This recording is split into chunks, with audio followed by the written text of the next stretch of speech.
Well, we are here. This is Frisk Undertale, Victorton system. And I am resuming my playthrough of Undertale pacifist run for our friend Helel. Having some difficulty getting through the last sections of the game.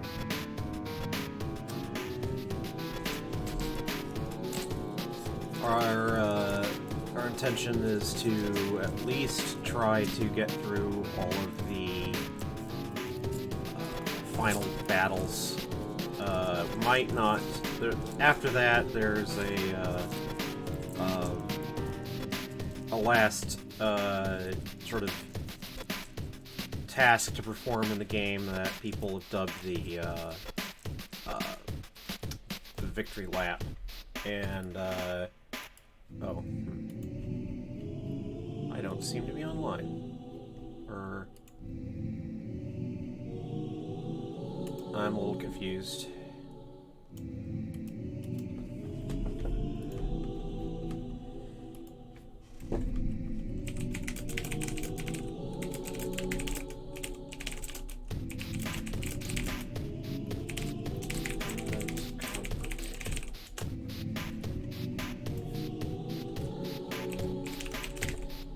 Check something real quick here.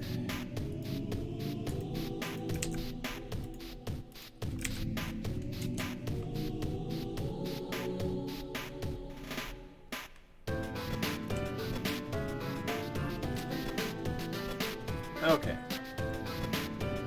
So I do show supposedly online. I'm getting conflicting messages from the Twitch dashboard. Oh well. Alright.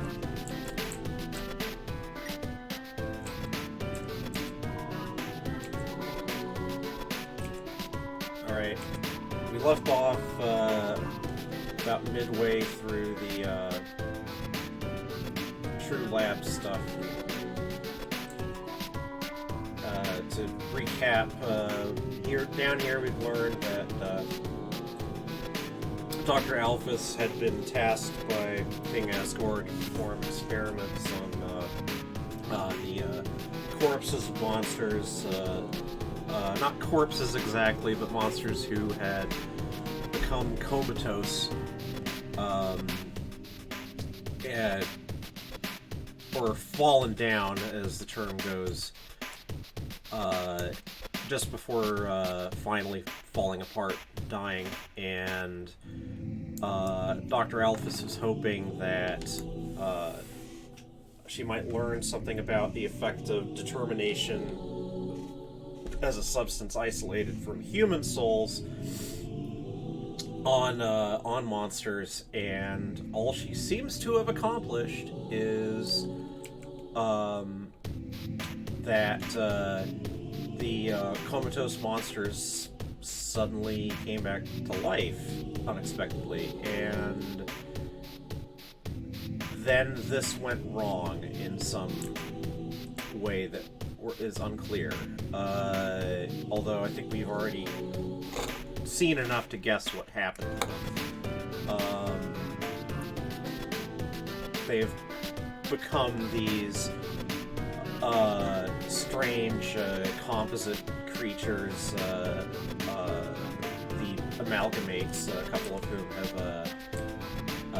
have attacked us down here.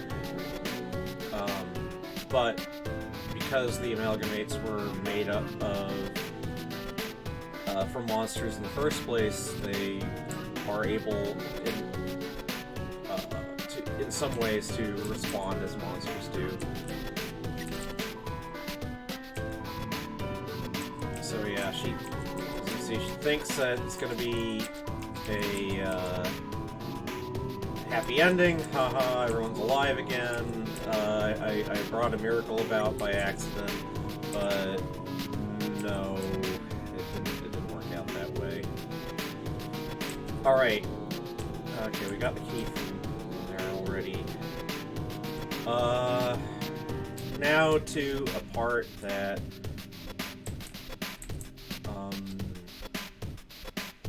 we always have a difficult time with. So, also down in the True Lab is this room that has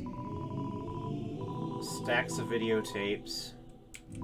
Looks like mostly Alphys's anime, but a few of them are sticky, which I suppose one could just say, haha. Alphys is being lewd down here, but there's something else going on, and she says she's been trying to find out as much as humans as possible in order to find info about their souls. I ended up snooping around the castle. This is evidently Alphys talking. And found these weird tapes. I don't feel like Asgore's watched them. I don't think he should. Here. Can't make it all out. Under sheets. Okay, there was a key in one of the beds that we'd already seen.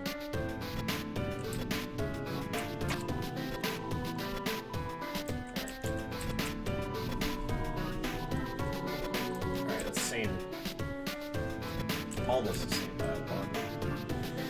So, there are some tapes set aside, and we're gonna go through them in order, and talk a little bit about the implications of them.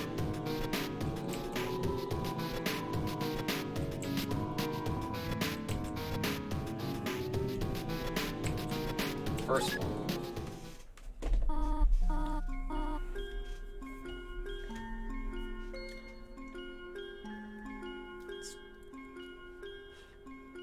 Nice of the, So by the way, none of these videotapes have actual video, and a couple of them have, convenient explanations for why there's no video, but, not all of them do, but, well, we're just presumably getting audio, on all of these. So, psst, Gory, wake up. Huh?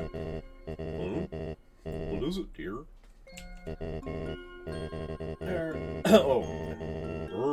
Why do you have that video camera? So, I should mention here that it's a little confusing as to what technology monsters have available to them and why and how.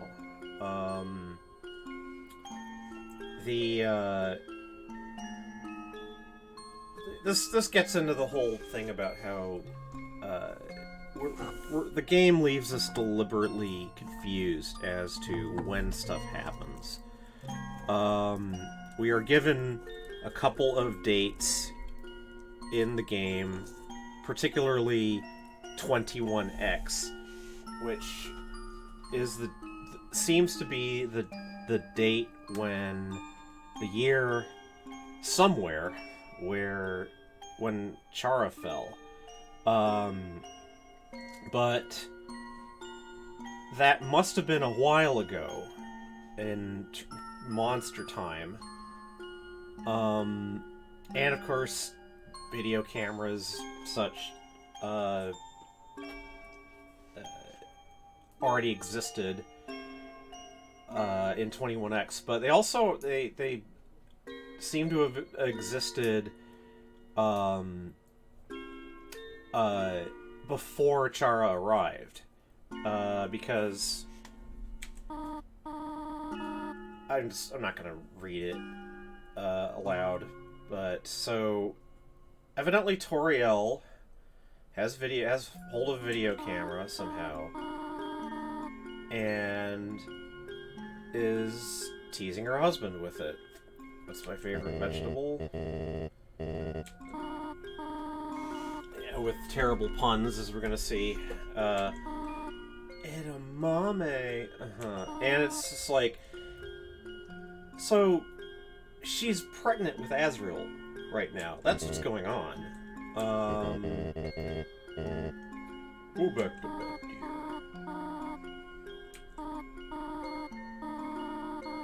And she's like telling all of these mom puns because she's excited.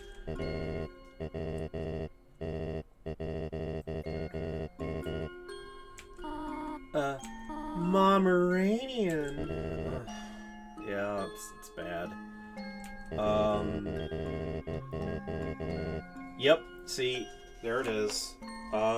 This apparently is when, Toriel is pregnant with Azrael, and so Chara hasn't arrived yet, and yet there's technology. So, that's interesting because, although there's not really any, definite indication as to,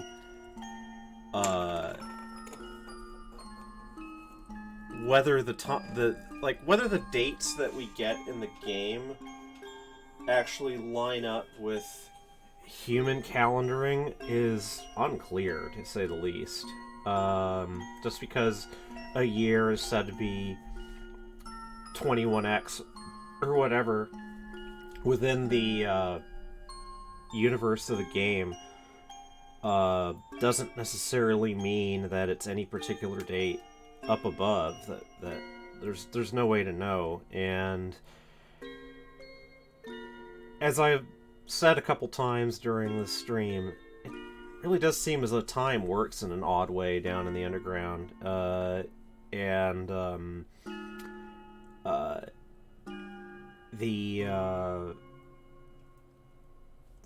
There's curious indications of both a lot of time passing and not a lot of time passing. And, well, maybe just Toby Fox was just inconsistent. And after all, he wasn't he was a composer, and he wasn't really expert at creating video games. He just sort of hacked something together. But yeah, it's one of those things that keeps us awake at night sometimes.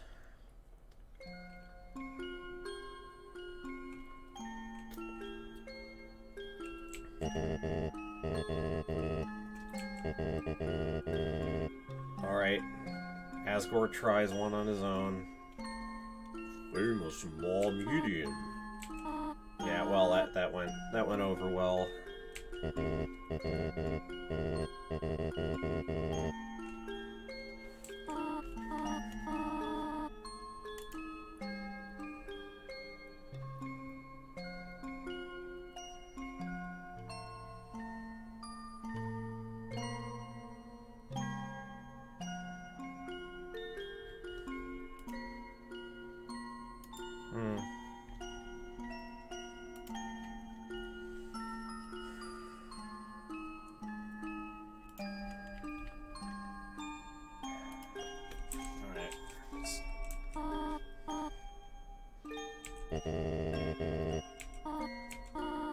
So that first video is, yeah, alright. It's too dark for the video to come out. Haha. Alright. So, first videotape from presumably before Azrael's birth. Second one, though.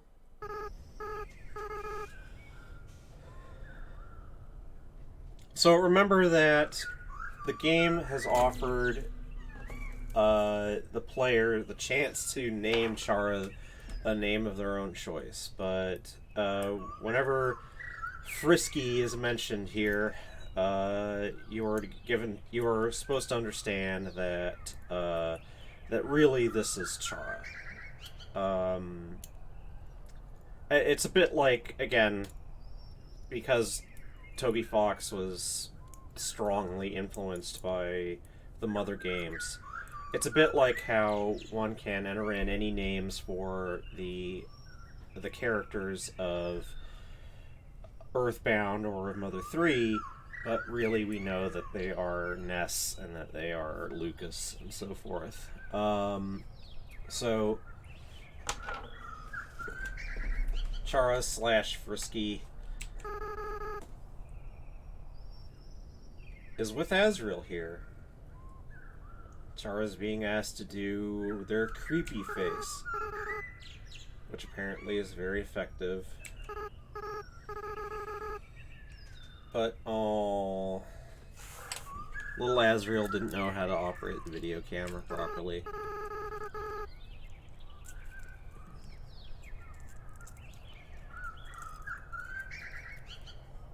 Chara won't do it again.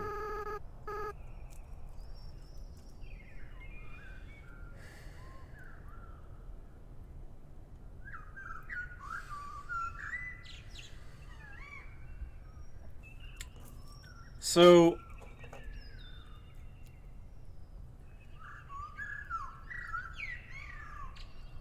our soul-bonded Azrael tells me that the thing about Chara as a human that made them so curiously appealing to Azrael was that they were unpredictable.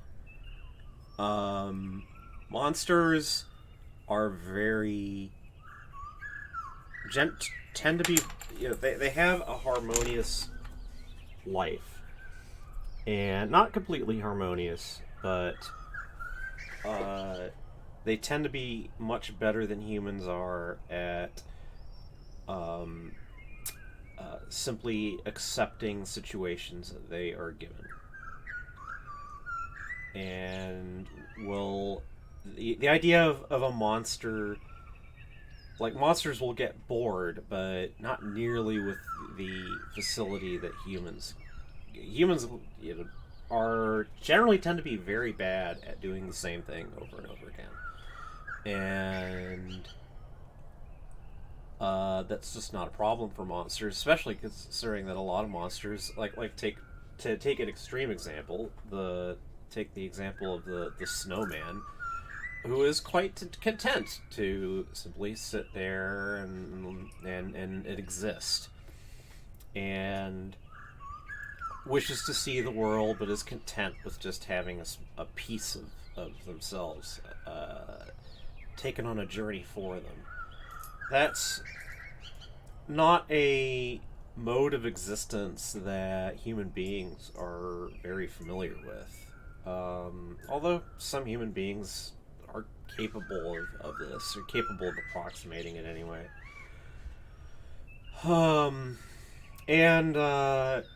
So Azrael tells me that Chara was, because they simply were not ever predictable and reliable in the way that a monster was, that kind of made them interesting.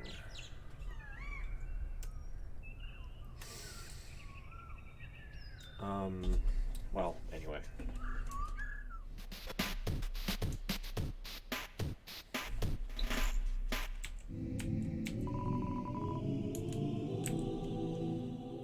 Next one.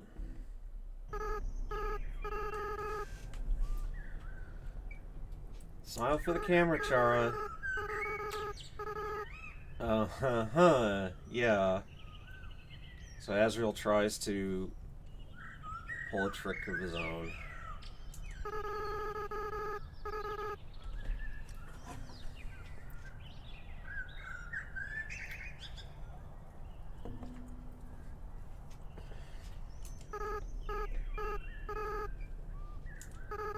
So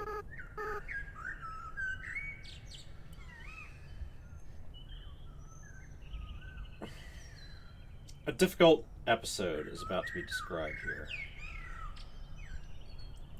uh, Chara and Azrael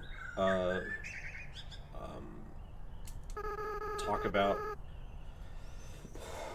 wanting to bake a pie, and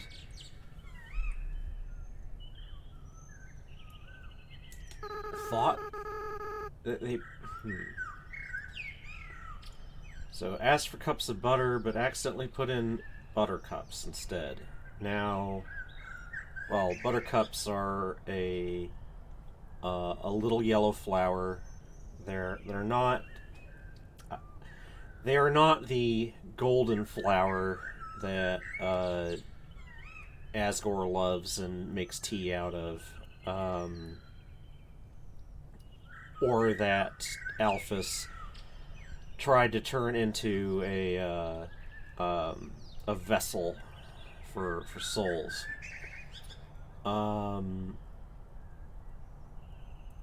But buttercups are poisonous. I don't remember the details.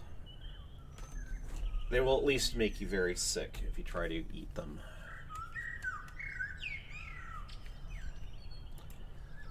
So, they accidentally make a poisonous pie, and they make Asgore really sick.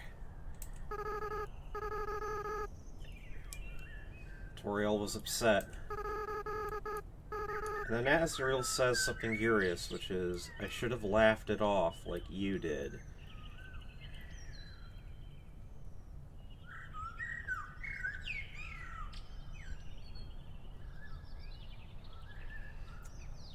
Now, there's a reason that Chara laughed, and it wasn't because they thought this episode was funny.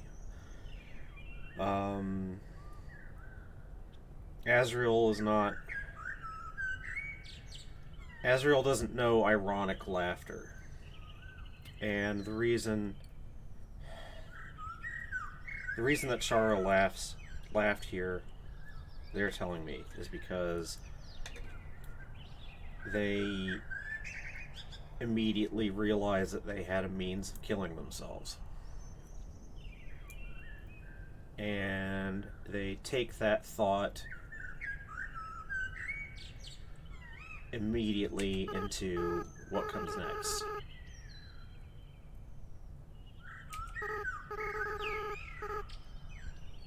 So Chara asked that the camera be turned off because they've already hatched this idea. So I will just spill it here. We're going to find out more about it in the next couple of tapes anyway, but I'll just go into it.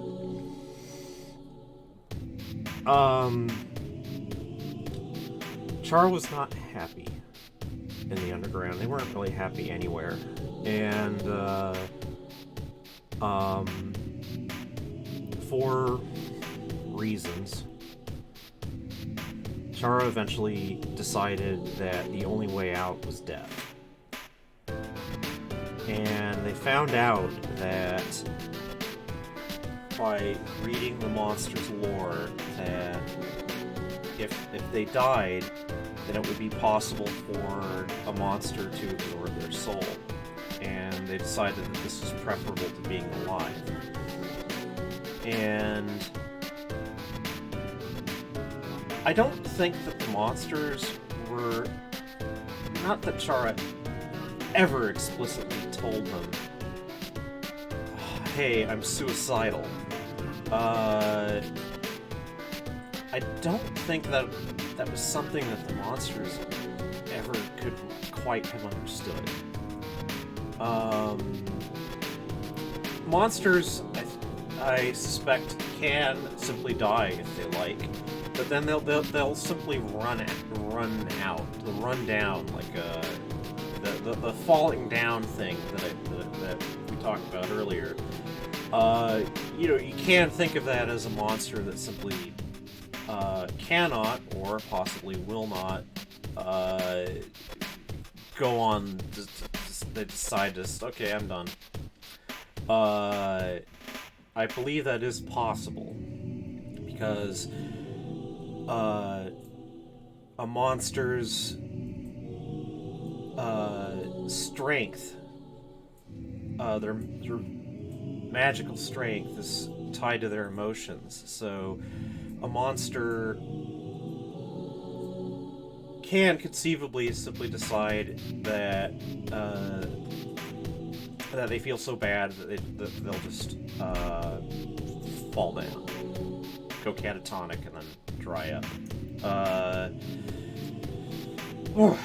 but the idea of taking sort of definite action, like planning to extinguish oneself, I don't think that's something that it would have been easy for monsters to grasp. And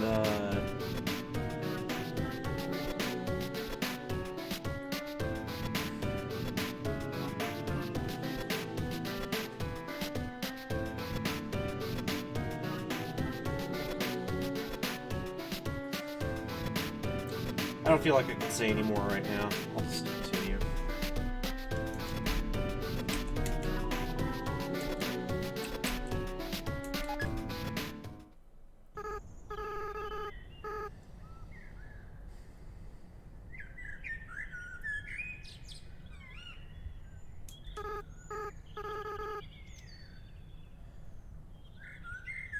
So yeah, Azrael knows about the plan now. Azrael knows that Chara wants to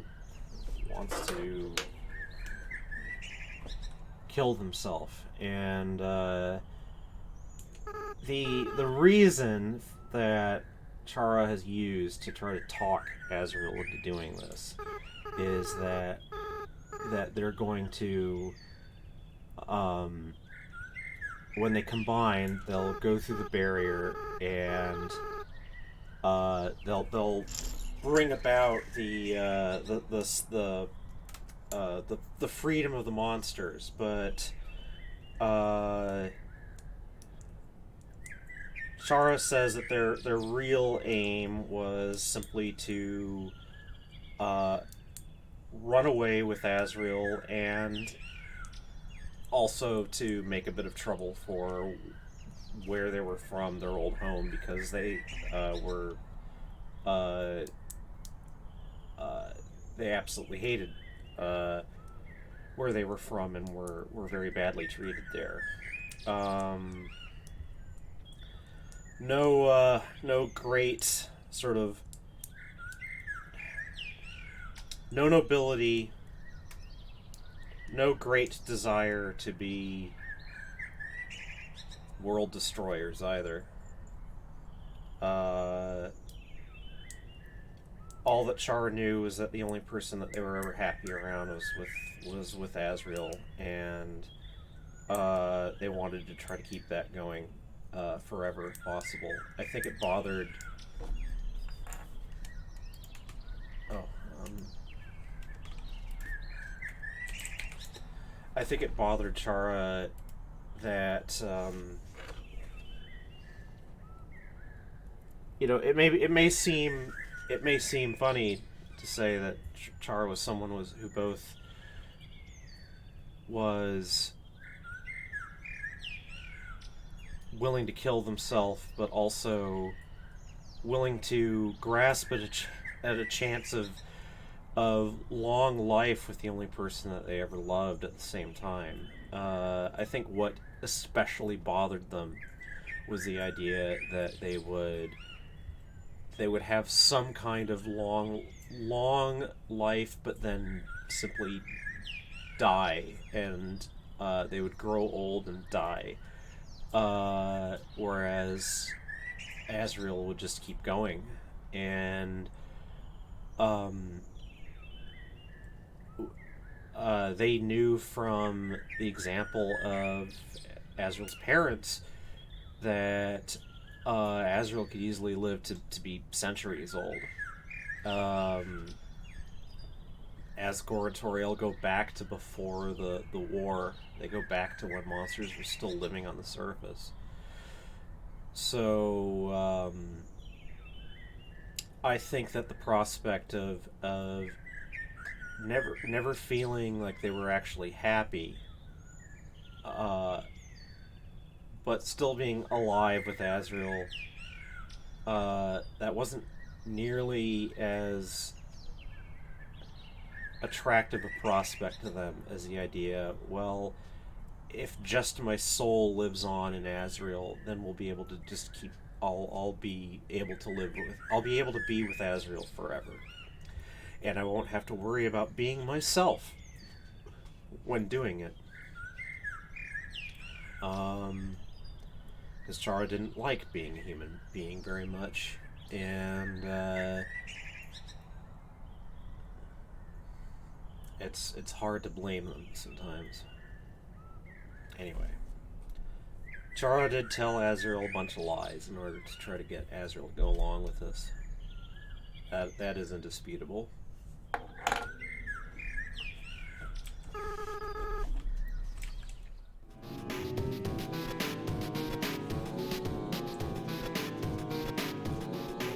Like I said, they realize that they have a means, and it was something that they found by accident. And I think that they found that accident to be very funny in its terrible way. There are, as they've reminded me many times, there are many reasons to laugh other than something being strictly speaking funny. But that business of laughing at Asgore's getting sick has haunted them ever since, because believe it or not, Chara really does love Asgore a lot. Probably more than Mom. And there's reasons for this.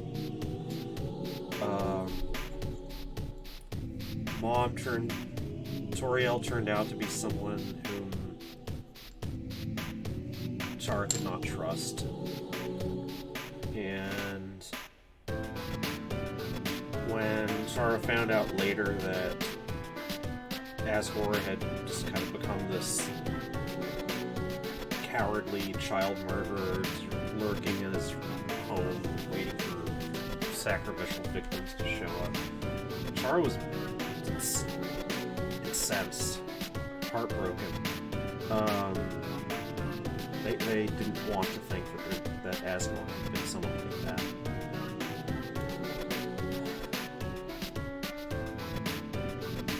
But it wasn't enough back then. It wasn't enough for Chara to be happy. And so they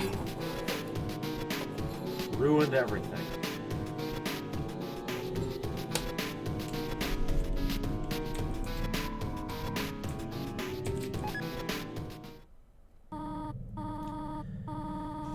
Last videotape.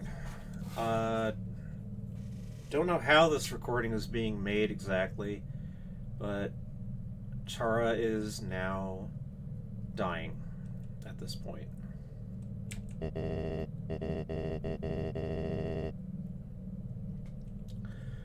Asgore says some words that end up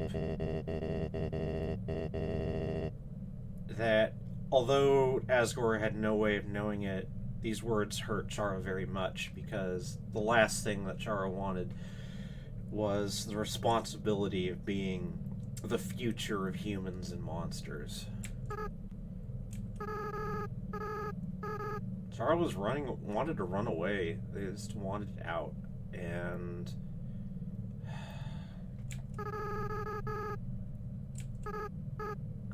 it's too late, Azrael. It's way too late.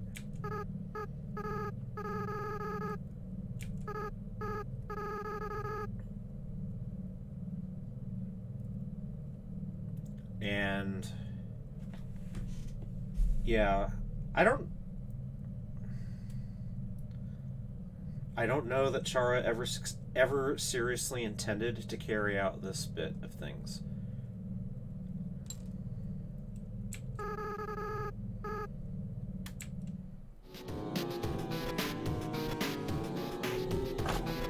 So, to sum up, Chara wanted to die and wanted Asriel to take their soul. They told Asriel that the reason that they wanted to do it was in order to collect souls to free the monsters as per Asgore's plan afterwards. But Chara says that what they really wanted was simply to live with Asriel forever, and that the business about we're going to collect souls and free the monsters was mostly just spinning bullshit for Asriel to get Asriel to go along. And well, so there you have it. The story that we got told back in Asgore's house was an extremely embellished version of the truth, and how that embellishment came about is something we're all sort of wondering about. Given how little the monsters would have had to go on other than the person of Asriel combined with Chara staggering back and dying.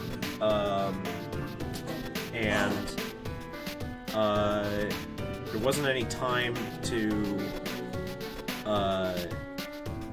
for like a detailed report on what happened, and it would have been bullshit anyway. So yeah. At the moment, we can only assume that after Asriel and Chara died, that Asgore just tried to take what little evidence he could and spin it into something that sounded very very tragic and like Asriel had been attacked without warning, rather than attacked because Chara had deliberately been trying to incite trouble. So. Alright.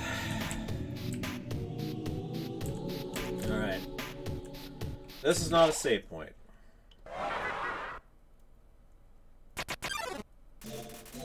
Okay, lemon bread.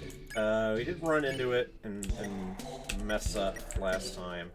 So, let's try to be a bit more careful now. So we know that there's an Aaron in there.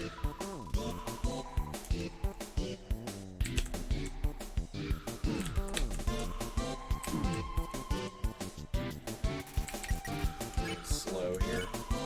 Ah.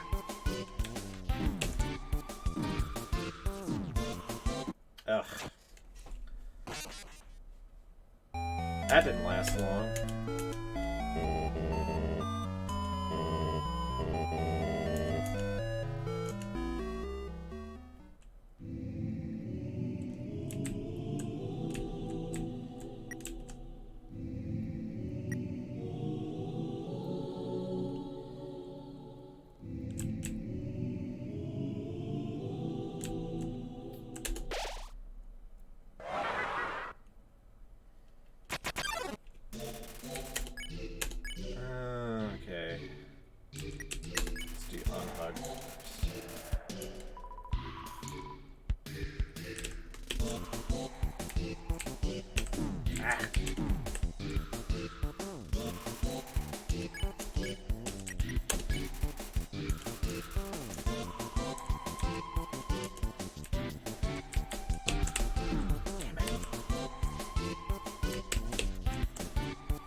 But too many chances here.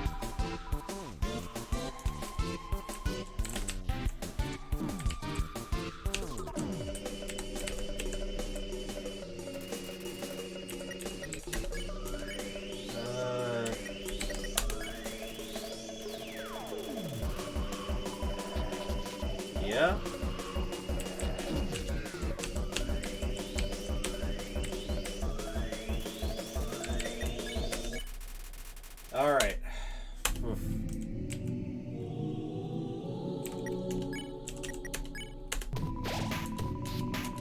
Alright.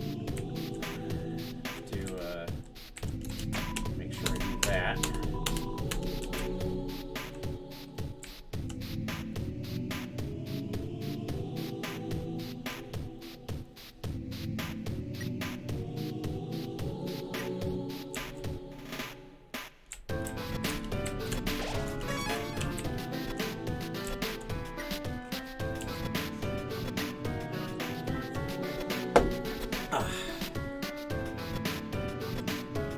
Alright, so this weird thing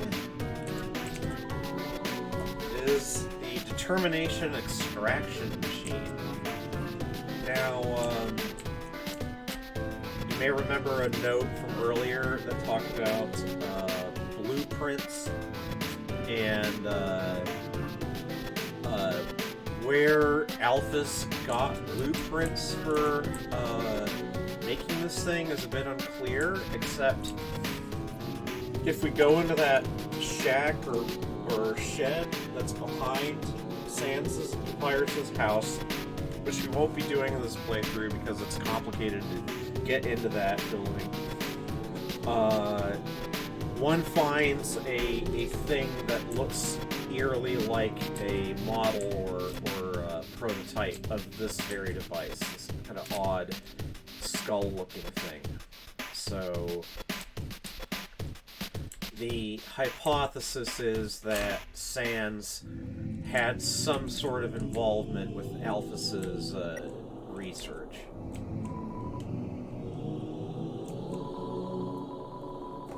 So the families keep calling me to ask if everyone's coming home. What am I supposed to say? I don't even answer the phone anymore. Yeah, Alphys doesn't handle the business of her experiments going wrong very well at all. She basically just shuts down and hides from people, and because she promised something impossible, which was that, hey, all these people that you thought were corpses were dead. Well, they're alive again. Happy ending, and now she can't deliver, and yeah, she just hides from everyone's mail and phone calls and stuff. Asgore left me 5 messages today. 4 about everyone being angry. 1 about this cute teacup he found that looks like me. Thanks, Asgore. Yeah.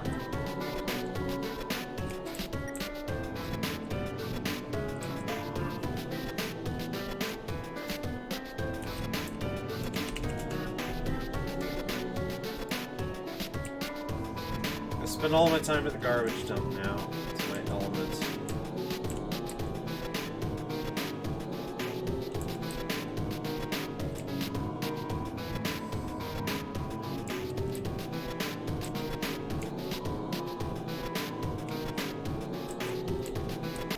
Oh, it wasn't. Alright, this is the saddest of all the amalgamates. We know that there's a snowdrake in there somewhere, at least.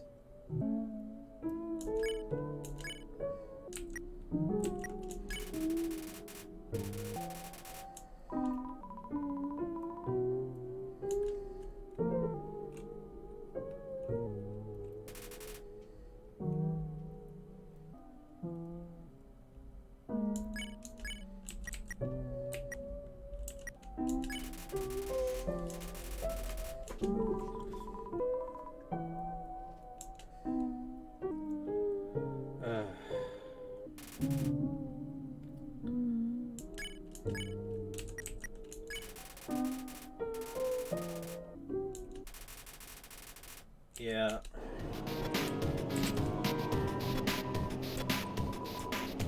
Alright. So, we have the blue key needs to be dropped off elsewhere. Note on the ground. Curtain. Alright, that was the shower curtain in the room where we got the key.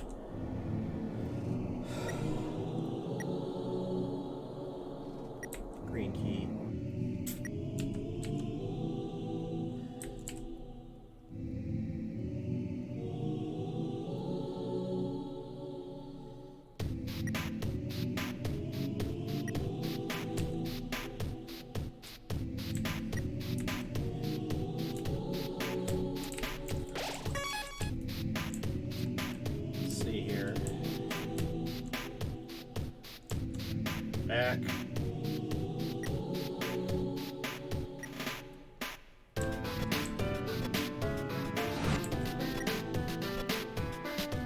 Let's see here. I remember. I think I had the wrong way. Where are the blue keys? That's the red one.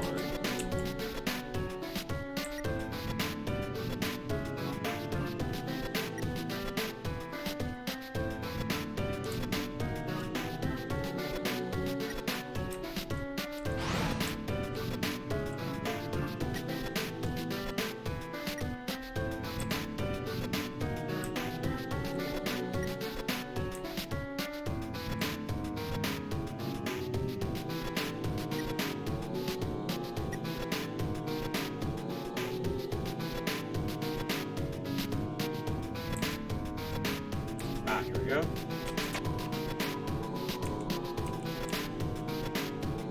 So, that's all 4 keys. Should be able to access the elevator now.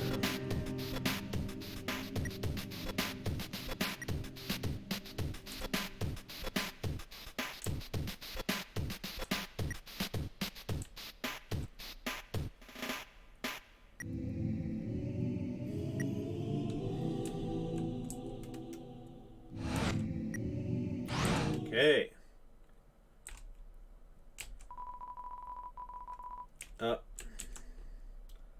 Alright. So, that's turned off. That's turned off.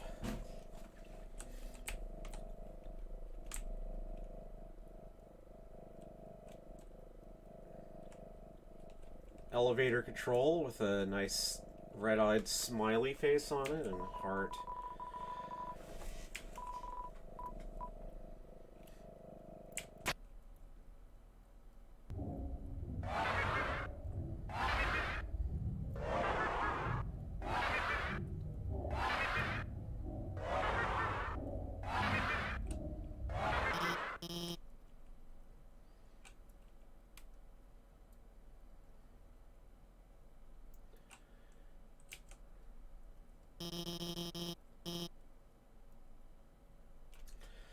Well, so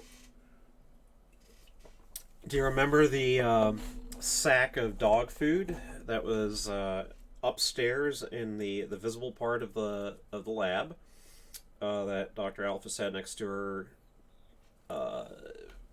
workstation? Well, she was keeping the amalgamates down here and feeding them.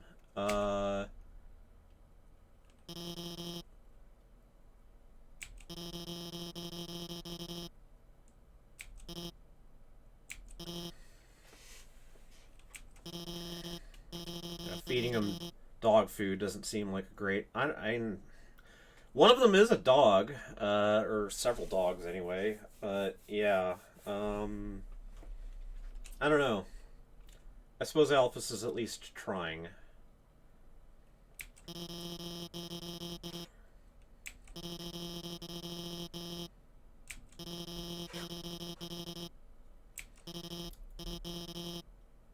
So Alphys is saying she was, yeah, like this is another hint that Alphys was perhaps considering suicide. And what I was talking about monsters just not really having an easy time understanding someone who would willingly do themselves in. The Alphys is weird even for, like, there's something about her that suggests to Chara anyway that she has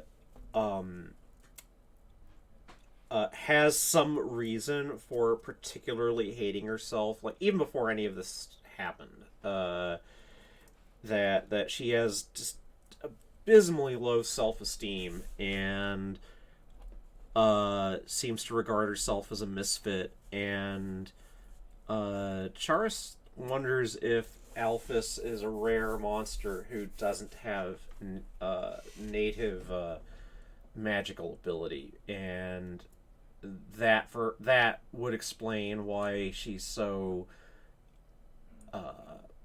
obsessed with emulating human technology, is because that would be the magic that she can do. Because she's the only monster who doesn't seem to have any any sort of magical like feature or attack. And well, we're gonna see something a bit later that may back this idea up. But in any case, Alphys seems to hate herself almost uniquely of all the characters that we see, and there must be a good reason for that.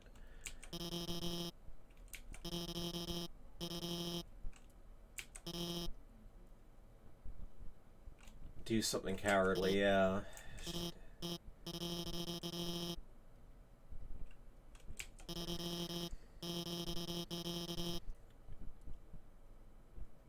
Asgore asked me to study the nature of souls. During my research, I isolated a power called determination. Alright, we know this much. I injected it into dying monsters so their souls would last after death. The experiment failed. You see, unlike humans' monsters' bodies don't have enough physical matter to take those concentrations of determination. So, as I said in a much earlier session, Chara thinks that monsters as substance is like an energy pattern that's stabilized by a much smaller amount of matter than than what we're used to in organic bodies, where there is a considerable excess of matter versus the amount of energy exchange that's going on in a body. Like, we're mostly support structure, basically. And that for monsters this is different, and hence and for whatever reason, the trying to just sort of goose up a monster with like pure determination energy just causes them to melt. Yeah. And the only way that they could stabilize themselves was by forming these agglomerates, amalgamates. Seeing them like this, and so she chickened out. She couldn't tell the monster families, hey, those bodies that you gave me, they're not only not alive like I promised, like I said that I made that they were, but they all melted into each other. Yeah.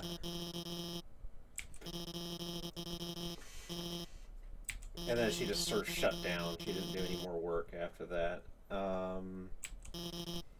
But now, yeah, so she's realizing, okay, it was wrong to hide, it was wrong to run away. And we are going to get a coda to this, of sorts.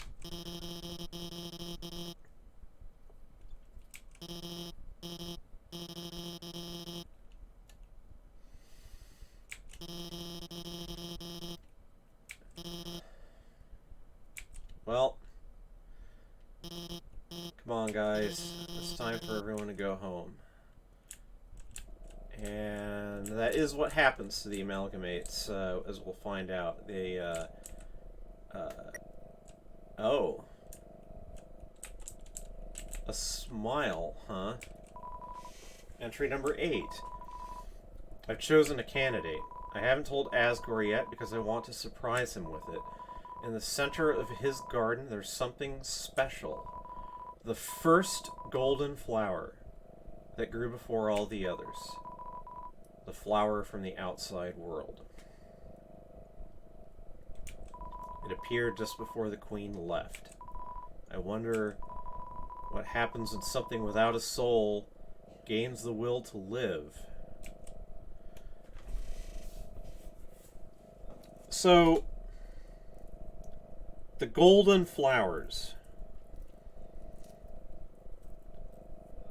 Alphys mentioned in another journal entry how she didn't like working with them because they produced seeds that stuck to everything. Well, one of those seeds stuck to Asriel during their short time up on the surface when they went to visit Chara's hometown and were killed up there. And Asriel struggled back and perished, and in perishing deposited this seed from the outside world, the seed of the golden flower. And what the golden flower actually is, it's not buttercups, because that is those already existed in the underground.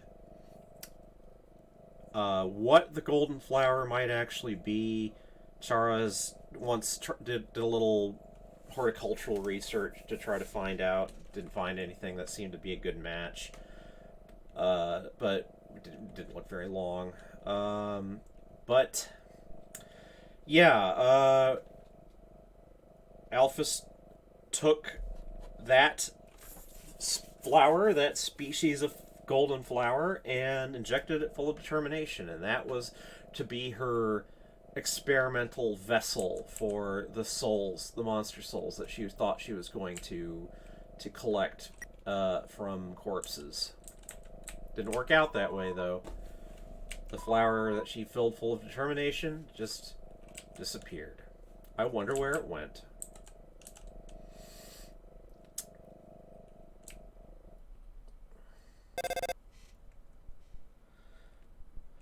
Well, we're about to find out.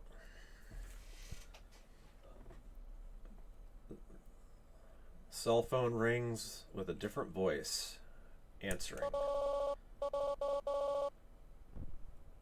Frisky. I mean, really, it's Chara. Chara, are you there? It's been a long time, hasn't it? But you've done well. Thanks to you, everything has fallen into place. Chara, see you soon.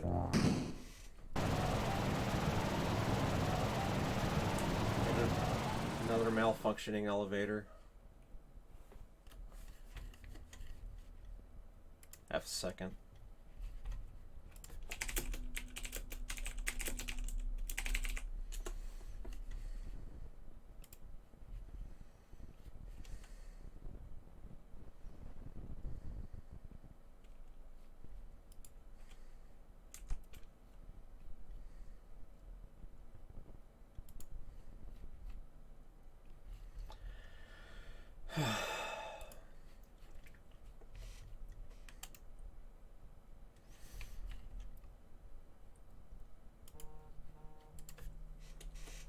Okay.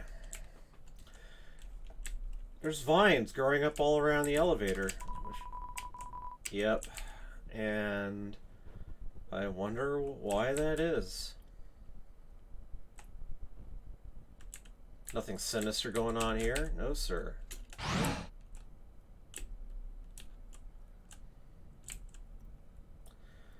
So, the only thing left to do is to go back and remember, you know, we confronted Asgore before, but then we got rewound.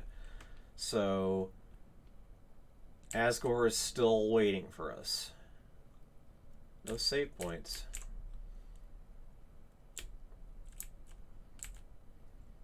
Let's go down here, see if anything's changed.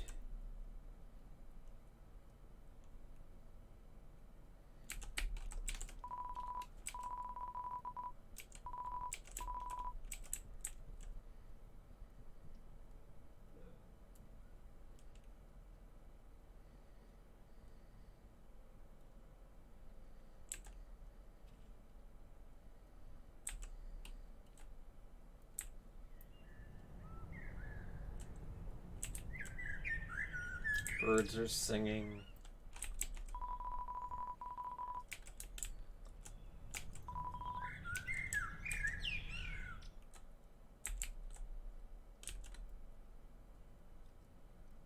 Oh, that's the point. The end.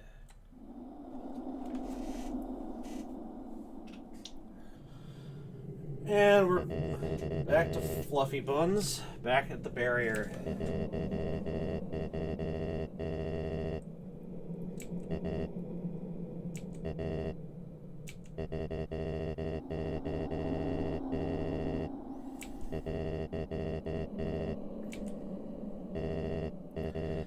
So, I have almost no health stuff right now, but it doesn't really matter. I'm just going to say that right now. So, I'm not going to go back and get stuff.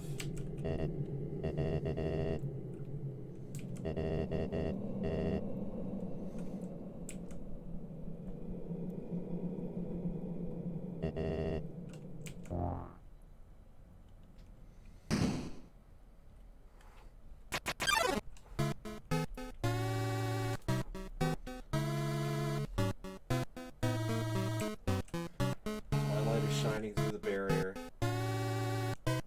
It's really about noon here.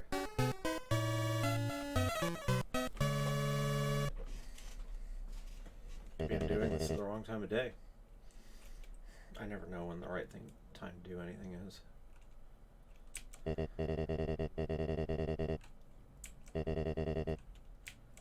Nice to meet you. But a fireball appears.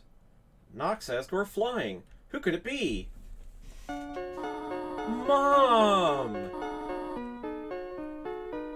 Toriel is back.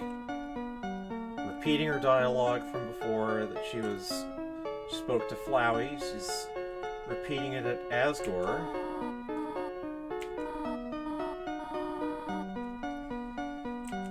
That's right. Toriel has decided to, after telling you, go away and don't ever come back, she decided that it was wrong to stay lurking in the ruins, that she would actually come and try to protect you herself. And so here she is. And she didn't, well, she wanted to prevent you from fighting Asgore. To leave this place, you would have to take the life of another person. Have to defeat Asgore. However, I realized I cannot allow that. It's not right to sacrifice someone simply to let someone leave here.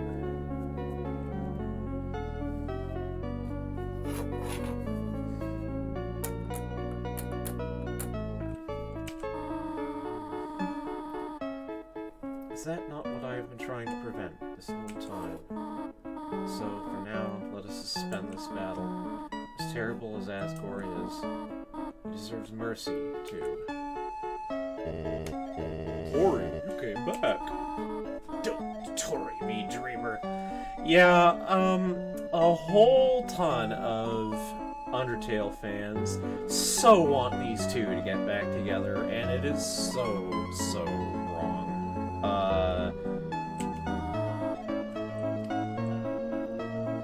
Toriel is so obviously through with him. And it points out, like, even sticking to the bare essentials of his plan, he did it in a particularly cowardly way. If you really wanted to free your kind, you could have gone through the barrier after you'd gotten one soul, taken 6 more, then come back and freed everyone just like that. But no, he wanted them to come to him because it was difficult. Instead, you made everyone live in despair because you would rather wait here, meekly hoping another human never comes.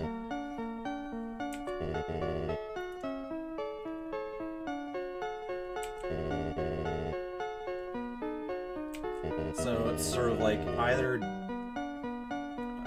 you could have, at the very least, done the job quickly and gotten it over with, and spared everyone all this agonizing decades of waiting and wasting away in false hope.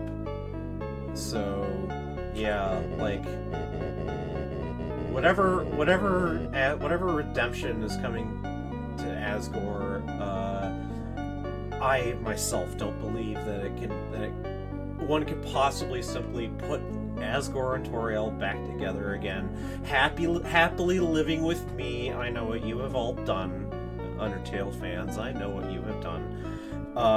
And as if the one true family were reunited, and it's all bullshit. I'm here to tell you that. So, can we at least be friends again? No.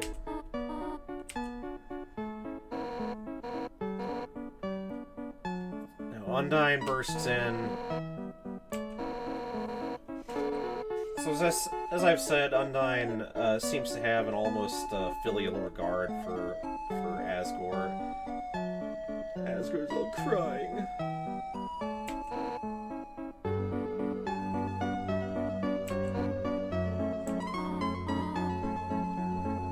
But Undyne had no idea who Toriel... Or, no, she does have some idea who Toriel was, but she's never actually met her. Hey, Asgore, is that your ex? Yeah. Jeez, it's rough. Alphys.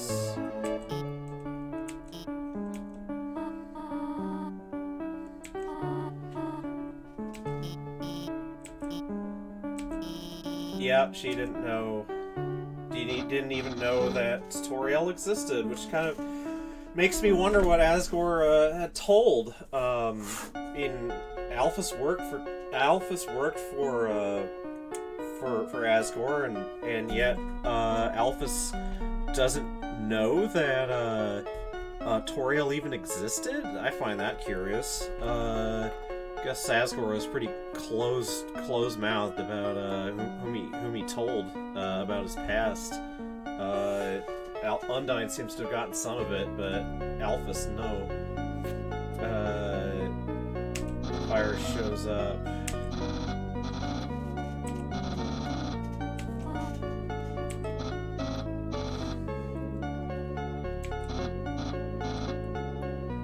So Papyrus seems to think, yeah, like, oh wait, aren't you just Asgore with a shave? Hey guys, what's up?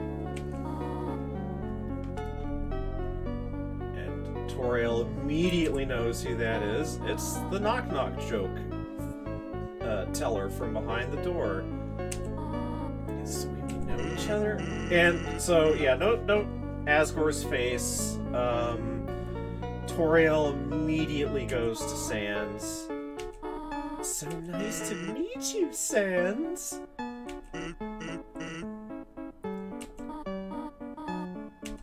Gets even closer, and yeah, Asgore's eyes closed, tears streaming down his face. He knows exactly that he and Toriel are through. Sans has already sort of moved into his place. It's sad, really.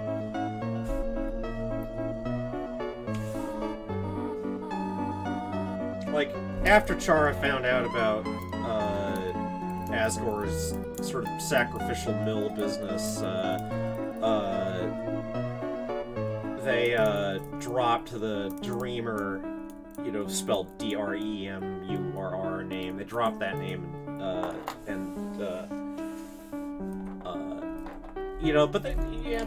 Chara's still kind of like, this is Asgore, but Chara certainly doesn't think that Asgore belongs to the mom anymore. There's some things you don't go back from. Your brother has told me so much about you.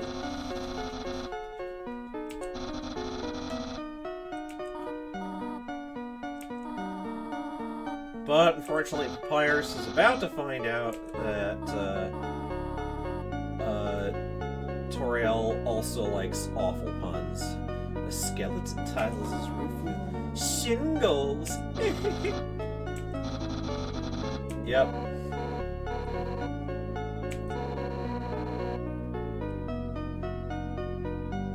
So yeah, just get used to it, Asgore. There's Alphys just sort of... Yeah, so Alphys, I guess, kind of admits that she was hoping to score with Asgore, which is, okay, alright, yeah. But, like, I just want to know a really cute fish. I wonder who that could be. It's a metaphor. Well, Metaton's had enough of them not being a couple. Just smooch already.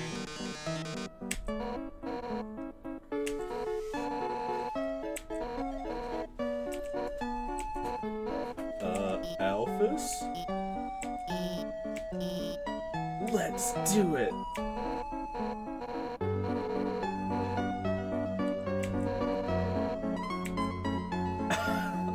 Like the worst attempted kissing animation ever. Not in front of the human. I really don't mind, at this point. I've seen just about everything.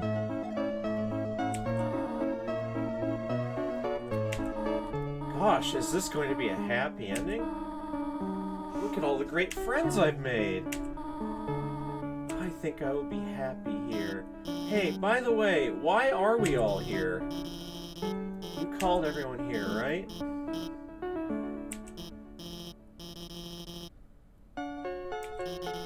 How did you know to call everybody?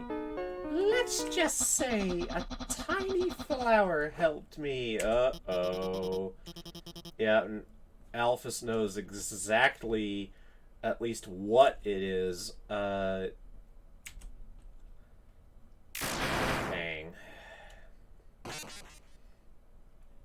Yep, Flowey's back.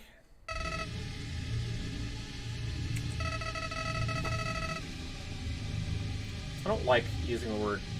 I find that. Yeah, alright. Your little get together. Let's leave the appropriative term out of there. Took the human souls. So, right. Flowey's been lurking with those. You may remember from the end of the neutral ending that everyone kind of wondered what happened. Although, yeah, we got rewound back. So, this time, instead of just, you know, taking the opportunity to kill Asgore in front of you, Flowey's decided, alright, I'm going to leave Asgore alive and grab everyone else, too, so I can have their souls as well.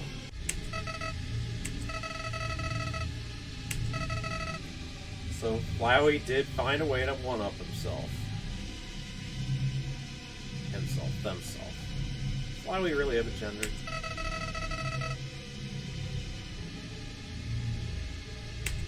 Made them love you.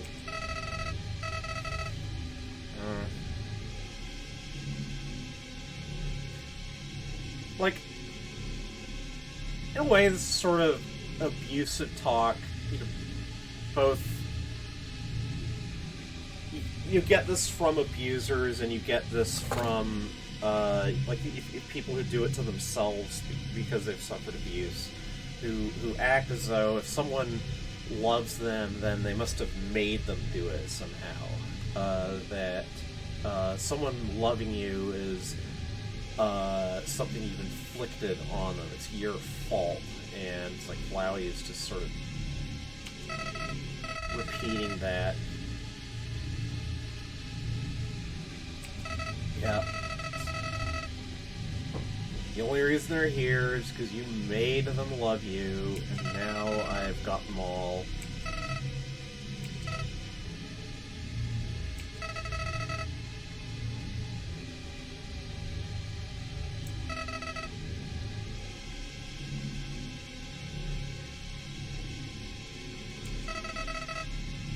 This is all just a game! Yeah, Flowey's really kicking at the third wall, or fourth wall here. Third wall.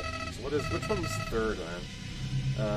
If you leave the underground satisfied, you'll win!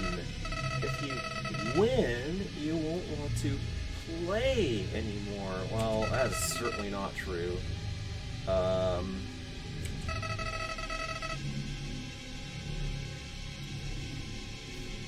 This game will never end. The whole victory in front of you just within reach, and then tear it away just before you grasp it. Well,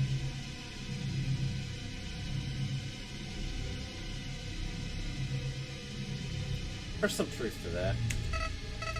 It's even true at the very end. Over and over and over.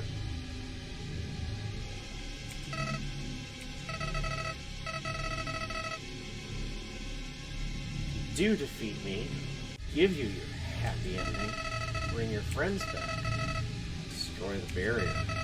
Everyone will finally be satisfied. It's funny what Flowey promises here. Bear it in mind.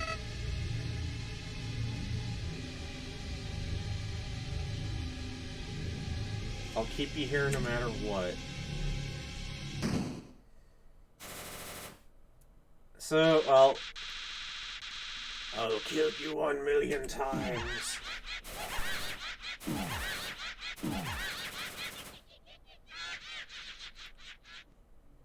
But fireballs protect me.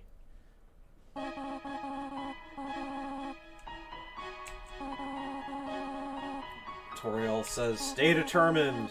We'll always be there to protect you." Bones, spears appear. Pyra says, "Yeah, just believe in yourself. You can do anything. It's gonna be great."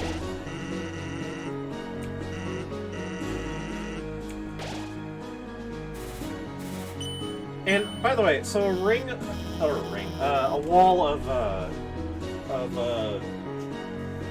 like bolts of electricity show up, and we've actually seen those before in one of Metaton's attacks, and we're gonna see more like that. So while some have interpreted the, here you got all the monsters gathered, and they're protecting you, but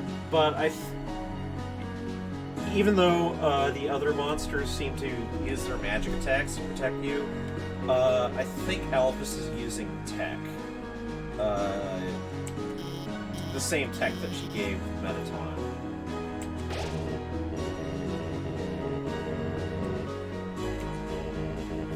I think some fan writers have simply interpreted this as Alphys as some kind of electricity magic, but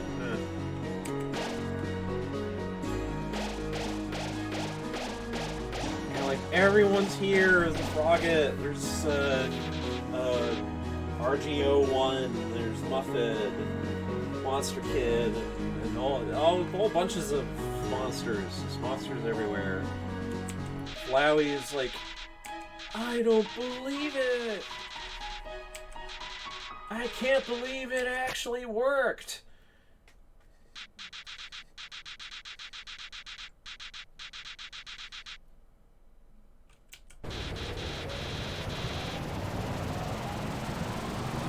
So, remember, the souls of all the monsters combined can be considered as roughly equivalent to a human soul in power.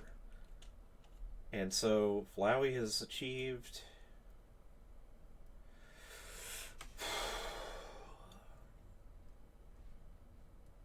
What has Flowey achieved?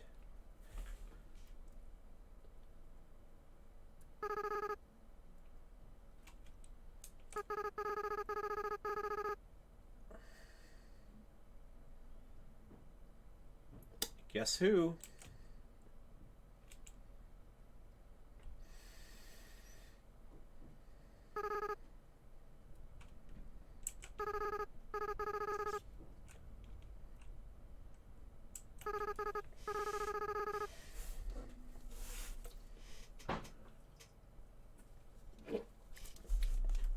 So remember that the very flower that Alphys had set aside to be a vessel for determination was one that Azrael had carried in as a seed and then died on that flower bed. And if you scatter the ashes of a monster on something, that something gains the essence, so it said, of the monster who's died. And in that case, that was Azrael Grimoire.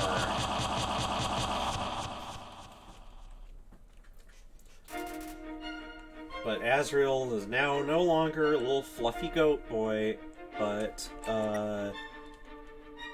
this is something that we've all kind of been forced to think about what's actually happened. Now, there's something that this is never going to be obvious in the in this run of the game, which is that Flowey has lived just countless lifetimes. We don't find this out except in the genocide run, where Flowey gives some account of themselves and what being Flowey was like. But basically, because of all that determination that they were pumped full of artificially by Alphys, they have the ability to go back to basically they're able to loop through time, just as the player character is able to do, and repeat events, sort of like this Groundhog Day thing. And all that Flowey has been doing has been just living, fucking something up, and then erasing the error, going back to before they fucked up, and just doing that over and over again. And just at least as they tell the story in the genocide run, they've literally killed everybody, and at least once, well, awful lots of times, or just like fucked with monsters in various ways, and so at this point, it's a little unclear as to exactly how long Azrael/Flowey's been alive, or in some form of life, anyway. And, well, anyway,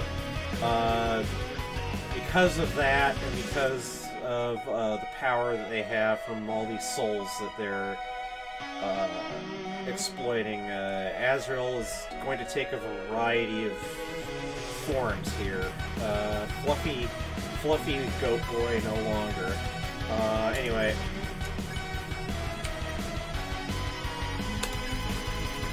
Gonna hold on to my hopes.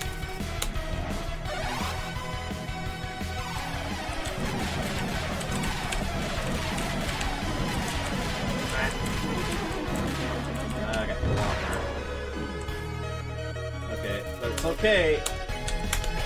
Dream. Yeah, like, in this fight, you just get, health stuff, and beyond a certain point, it's not gonna matter anyway.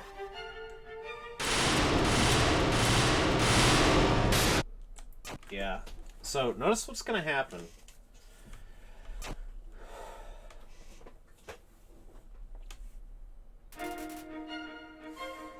Chara is the reason you cannot die. What exactly is going on is still unclear to us, but Chara has... like, there's a reason why Flowey/Azrael thinks that Frisk is Chara, and it's because Chara is actually, in a sense, alive through them again. And Frisk has been able to die before, but now Frisk is in a fight with their best friend, the person that they never wanted to be separated from. And Chara, well, They've hung on this long, hoping to be reunited with Azrael, and they are not going. They are not going to drop now. Let's see here.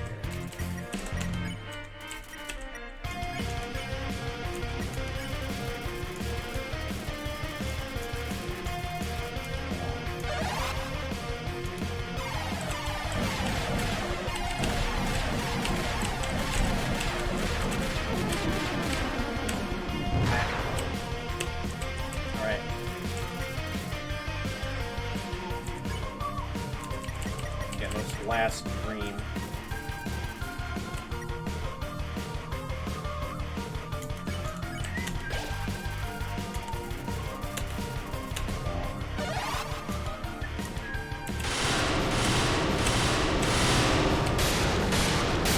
I hit all of them.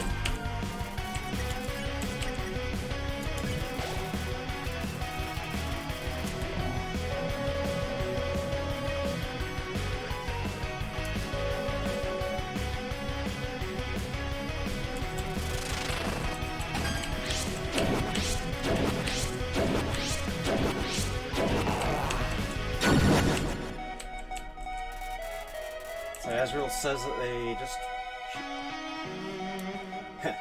Our Azrael came back, well, I'm not going to get into all that more right now. That's not the time and place, but, yeah.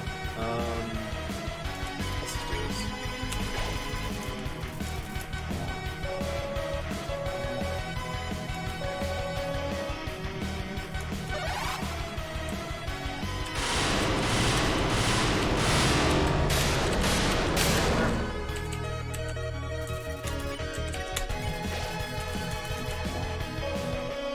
Yep, just fighting each other for all eternity. Well, I like this.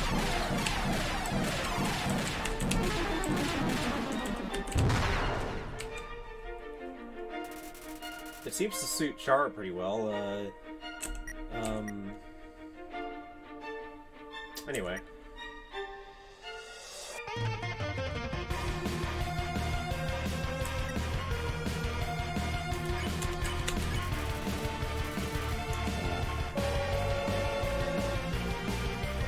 What is the next part?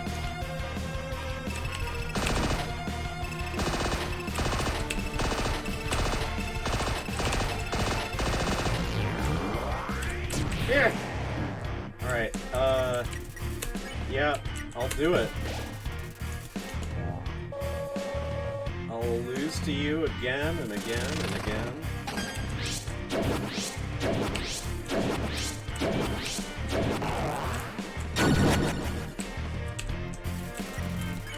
And you're not wrong about this here.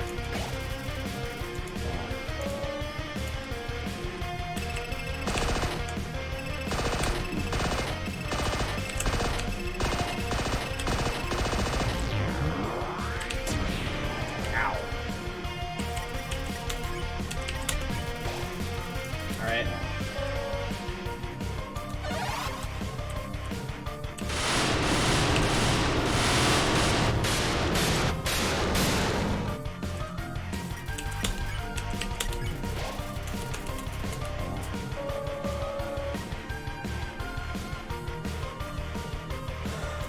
Well,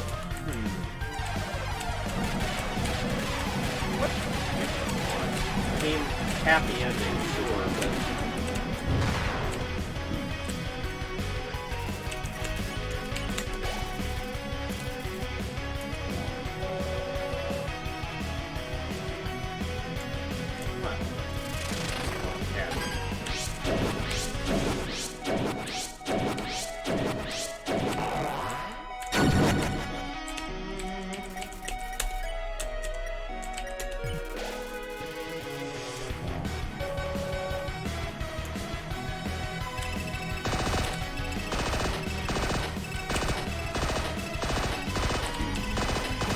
Give up, never surrender. Okay. So I'm not talking too much here. This is like...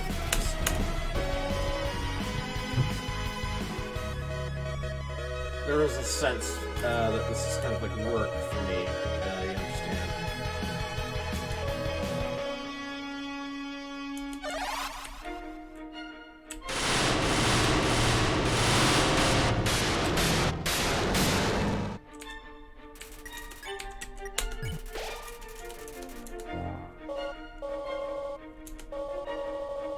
Purge this timeline once and for all.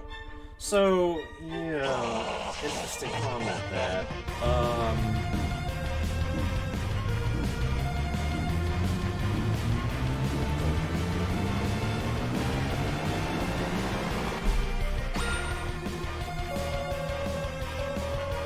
Yep, still here.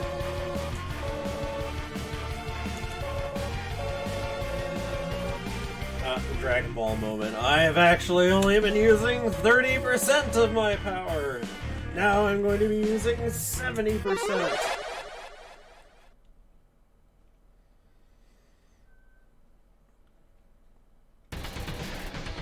But yeah, so Azrael's God of Hyper Death form, and I cannot do anything other than struggle.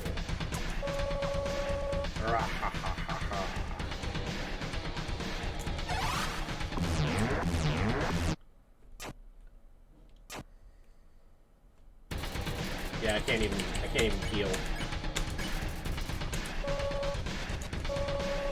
But thanks to Chara, I can just do this over and over again. Thanks, Chara.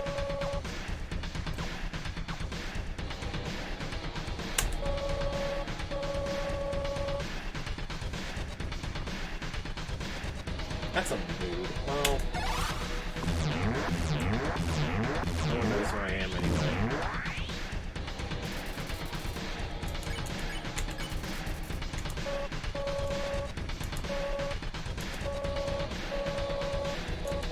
Forget everything. Well, that's the thing. I guess, unfortunately, we've reached the point where we haven't forgotten.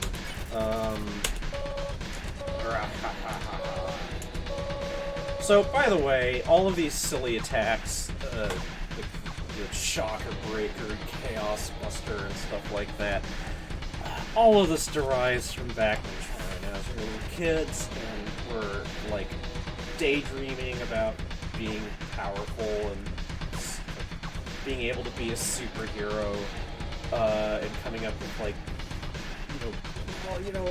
it's sort of like the equivalent of being a kid drawing like spaceships and during class and putting like enormous guns on them and stuff like that. Like, and now Azrael finally has the power to make their childhood dreams come true in a fashion. And unleash all of those magical attacks in my face.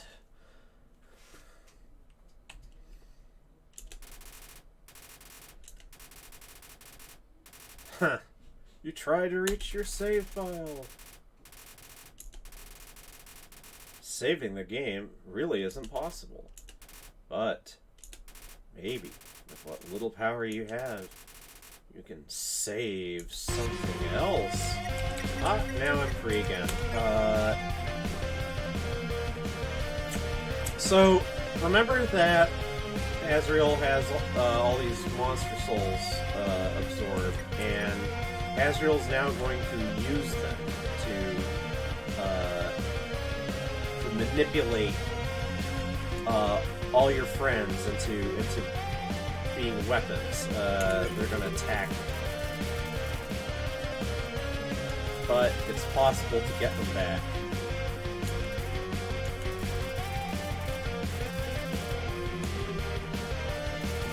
So this is, Lost Soul Undyne.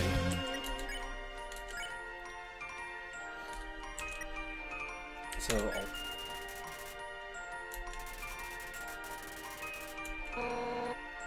and notice the things that, so like all, she's sort of repeating the things that she would say in despair.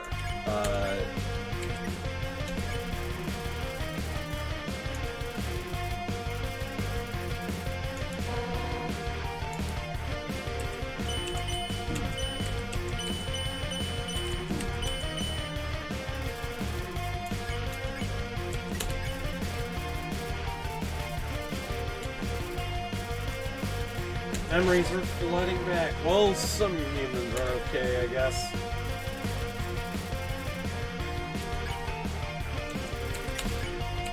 Alright, Alpha's next.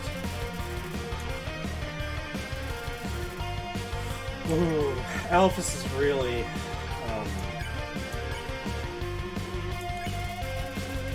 what she has to say in her sort of despairing voice is, yeah, like, she just thinks everyone hates her.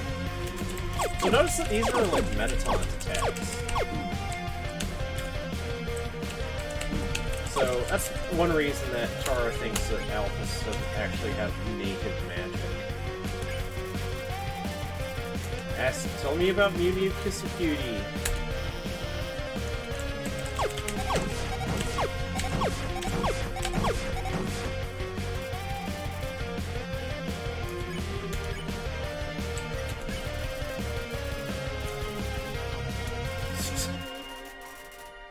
Alphys is also quite sweaty. Lizards don't sweat, do they? My friends like me! I didn't want to do that. I wonder why.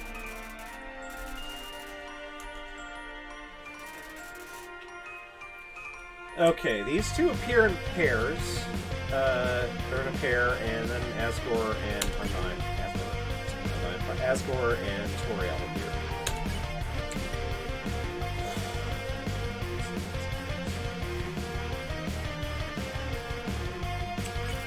Puzzle.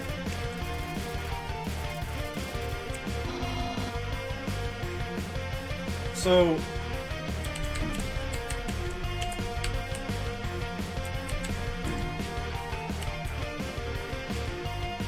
Papyrus just goes on and on about how he needs to capture a human, and Sans just sounds just like existentially depressed. Why even try? Oh, that was a mistake. I handled that very badly.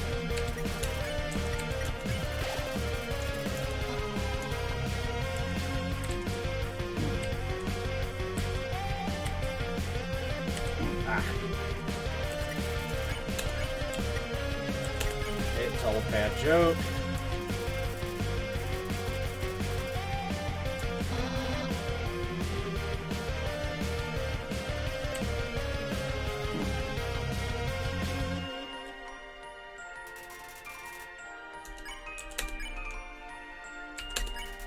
Another bad joke. No, wait, you're my friend. Yep.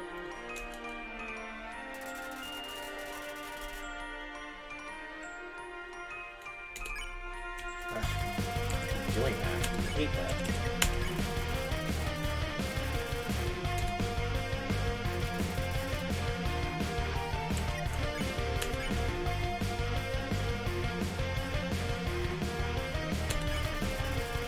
Let's talk to Lost Tutorial. This is for your own good.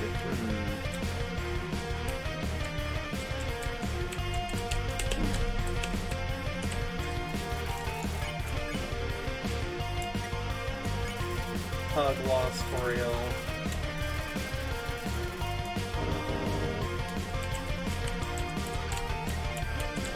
Yeah, the things that the monsters say in their despair is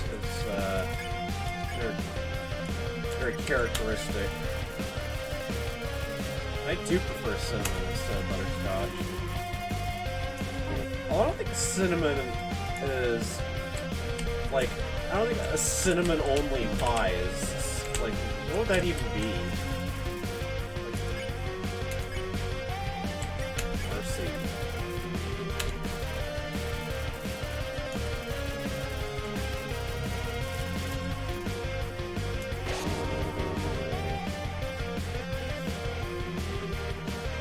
Well, there's that. Well, I'm the future now, huh? That's great. That's great. Someone else. needs to be saved. I wonder who it might be. Strangely, as your friends remembered you, something else began resonating within the soul. Stronger and stronger. It seems to be that there's still one last person that needs to be saved. And who that is, I will let you to decide. Because when it comes down to it, I'm not actually entirely sure whom this is referring to because of what happens here. Who? Who indeed needs to be saved?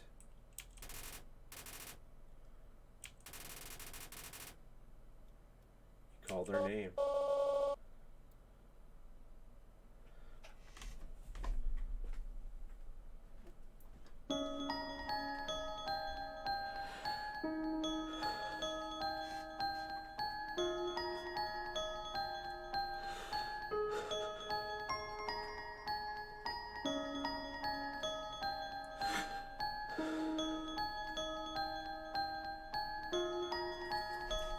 They were really happy together once.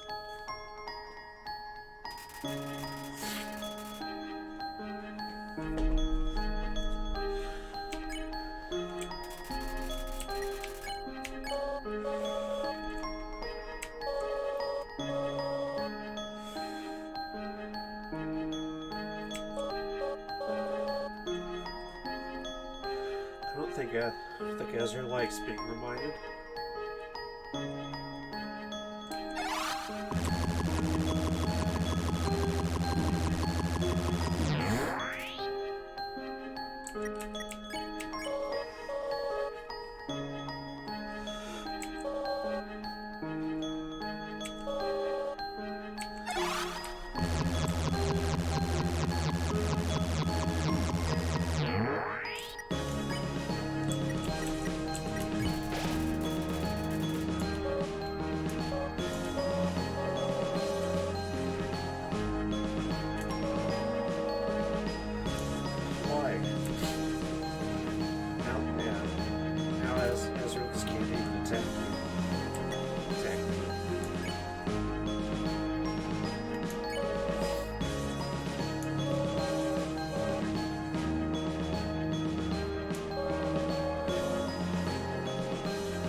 Sorry, I can't say anything. What is there to say?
I'm tired. Very tired.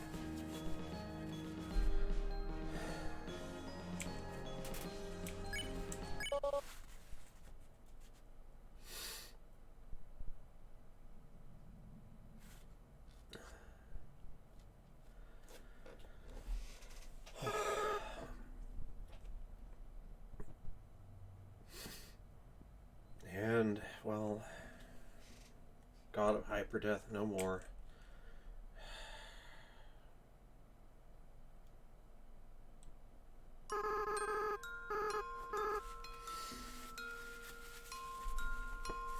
I have to smile a little bit about that, because our Chara, anyway, is definitely more of a crybaby than Azrael is.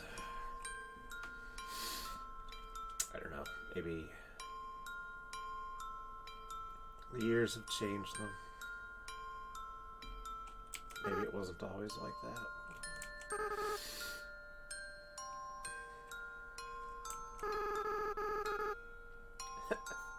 Yeah, I'm not frisky, I'm Frisk.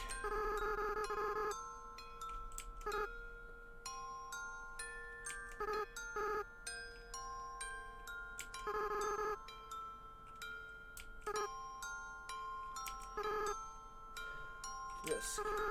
That's a nice name.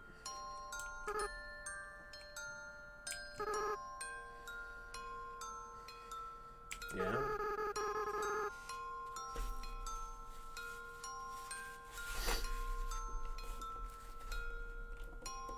Yeah. Don't know exactly how long, from Flowey's perspective, they were Flowey.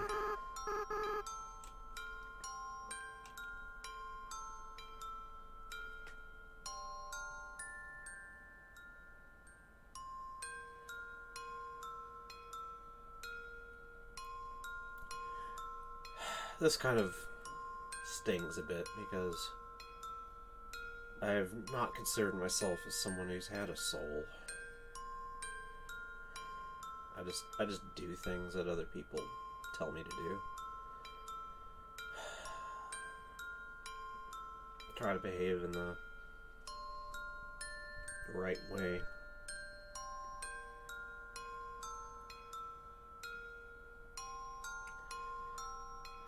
It's so hard to know what the right thing to do is.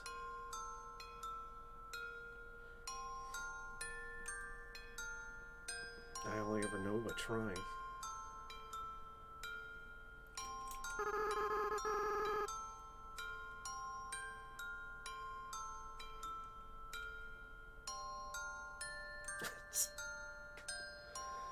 That's the irony, isn't it? Everyone thinks of Chara as the destroying monster. Chara is the one that everyone is turned into a murderer, but Chara is much more loving a person than I am. And I find that very ironic. I don't know how to get close to people. Chara is better at it than I am. Believe it or not.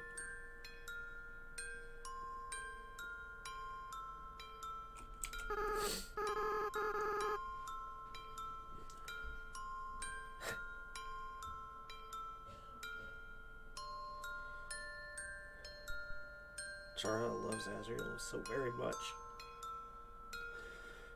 They've been able to survive up here for years now. Just because they thought they'd be able to get Azrael back someday. I don't even know if that's possible. I don't even know what that means. What would that mean?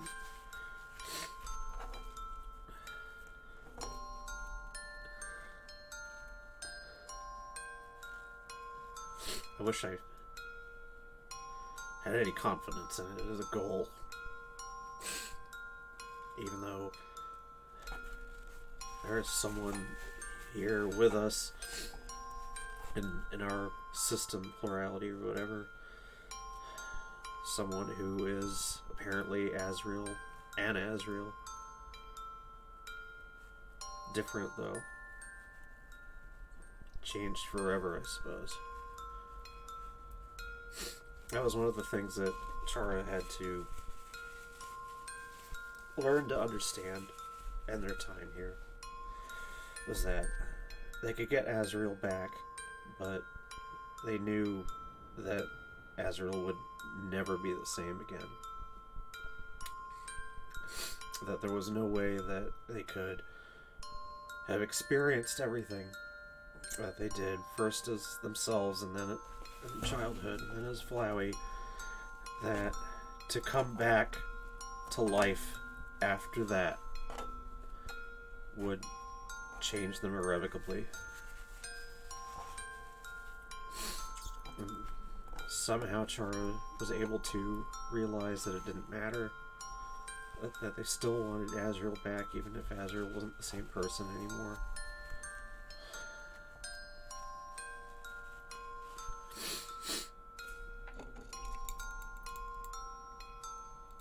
And I suppose I played my part in that, but I don't feel that it belongs to me.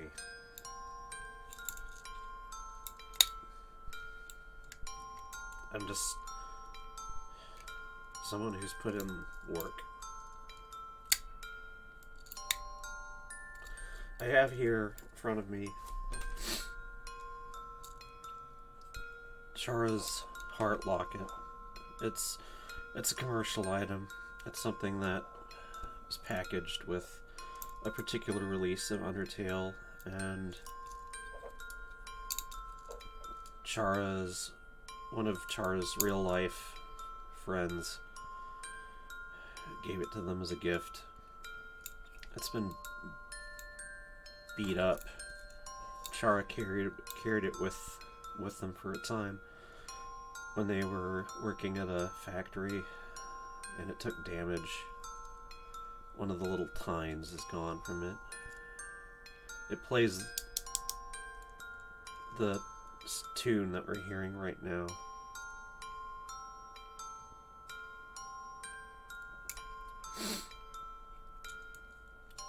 Chara and Azrael are bound by this thing, and I suppose that I feel that I have some part in this too, in this relic, this item that stands for two people's love. I don't know my part in it though. It's hard for me to feel like I have a place with those two. I have to be honest.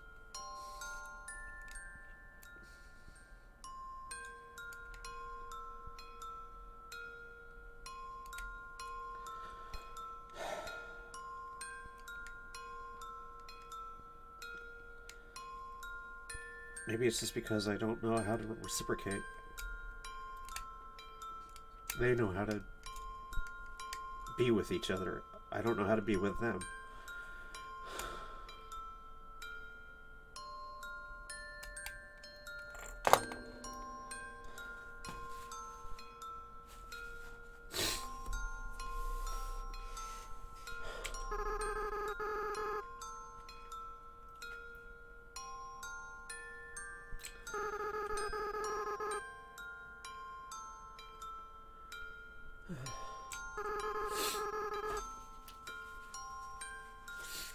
So,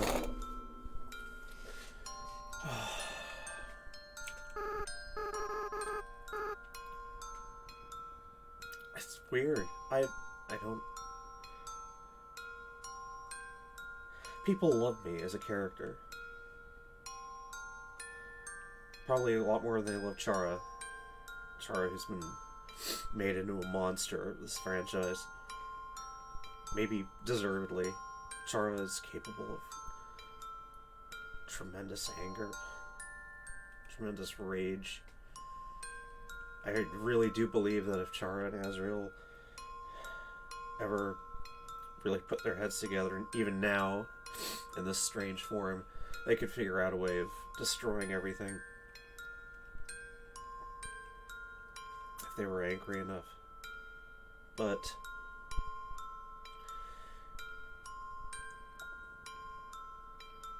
I find it very hard to see why anyone would like me.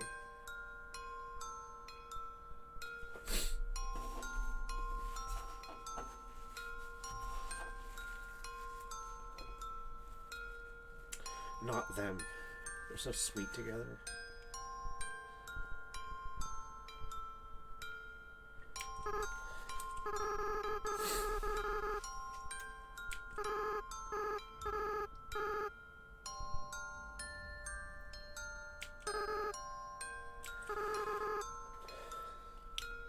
monsters are definitely weird.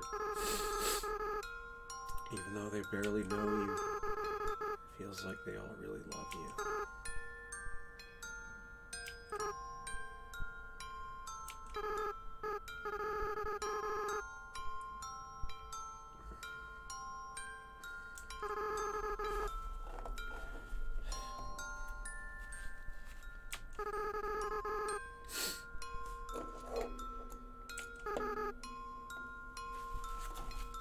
I acted strange and horrible myself.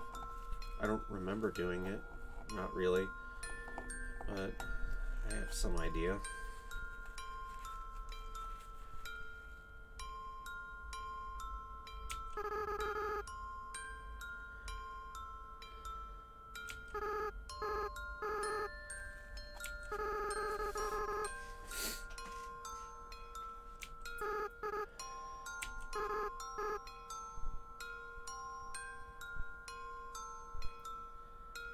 What is forgiveness?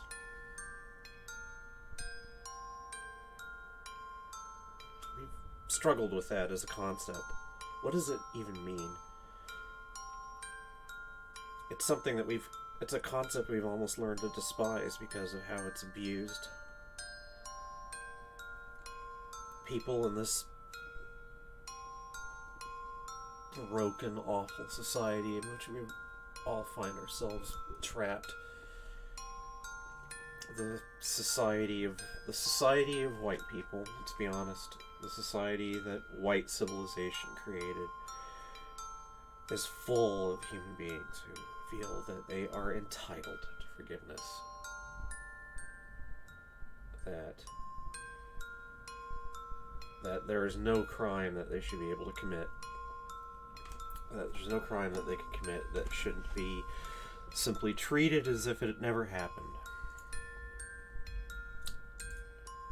Insofar as we have any appreciation of forgiveness as a concept, it certainly, in our minds anyway, does not mean freedom from responsibility, freedom from consequences. We all stand in the place of people who have done terrible, terrible crimes.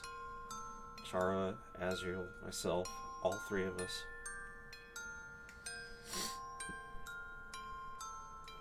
We're not sure if forgiveness is something that any of us deserves.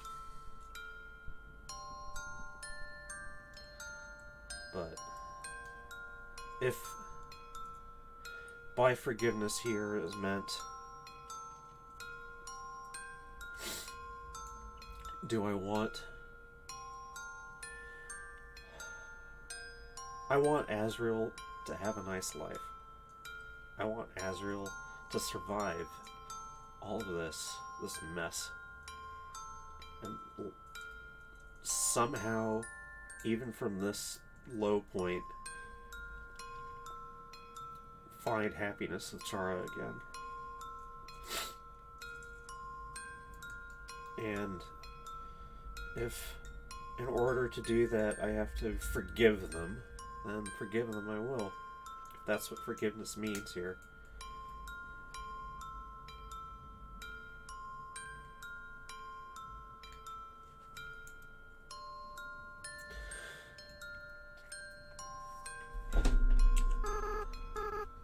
Chara played this game, I can't remember when the time was when they played the game, and the end of it made them resolve that they were not going to have Azrael simply fade away after this, feeling like they'd been horrible, and the only thing for them was to just fade back into nothing.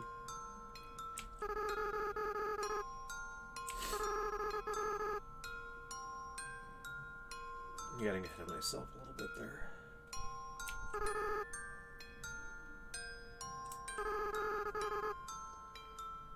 So, remember, Azrael has 6 human souls and a whole bunch of monster souls, and a whole bunch of monster souls has the power of a 7th human soul. And, well, There's also the implication that Chara might be present in some form.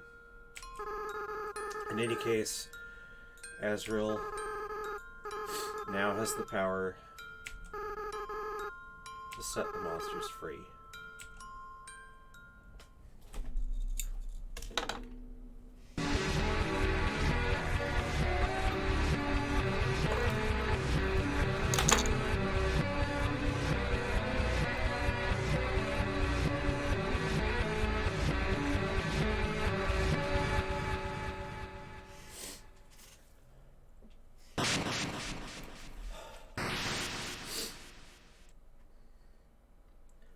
The barrier was destroyed.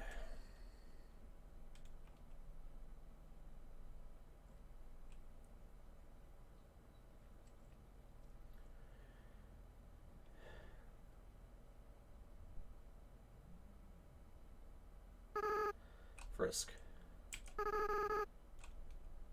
I have to go now. My planet needs me.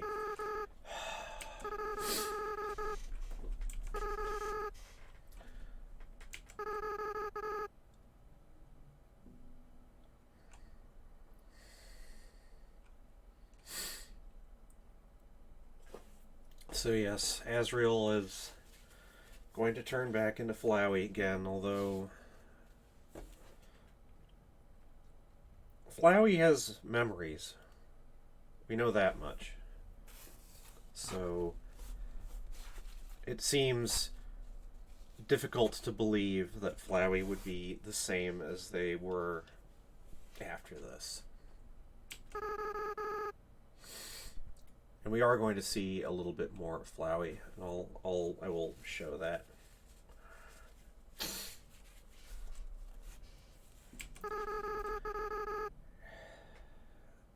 It was important for Chara to learn and really internalize that Azrael and Flowey are not different. I feel that's something that the Undertale fandom has had difficulty with. Wanting to separate Flowey from Azrael. Azrael, cute and innocent and fluffy. Flowey, the one being evil and destructive. That is something that human beings have a tremendous amount of difficulty with.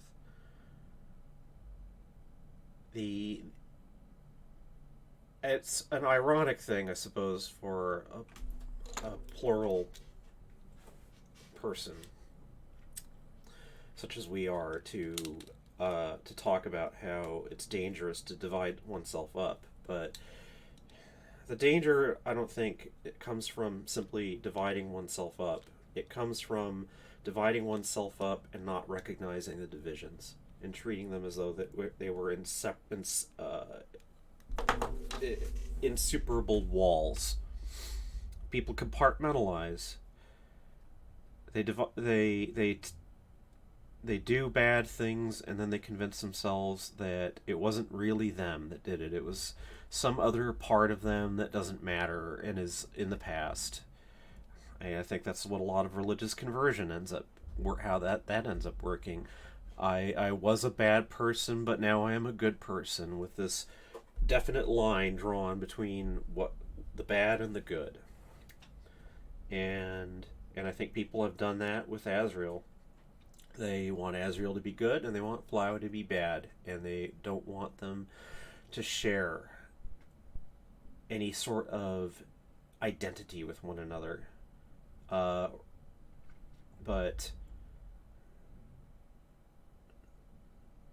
Chara was able to bond with Azrael only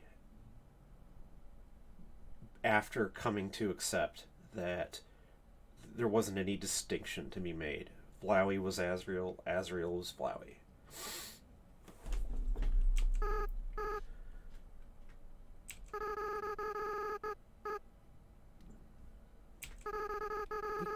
We just couldn't.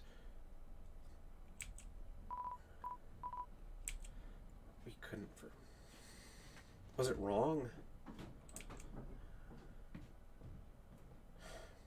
Chara certainly couldn't, and I guess I couldn't either.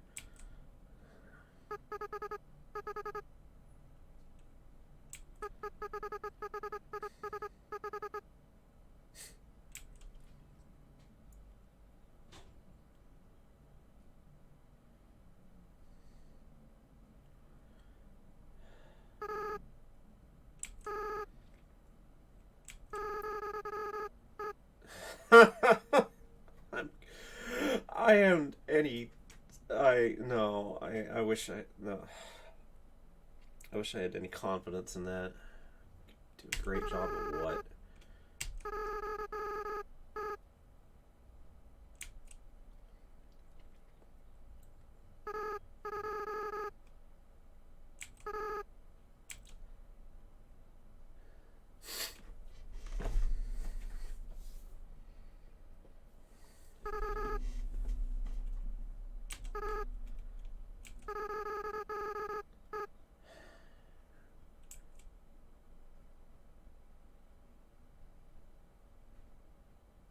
And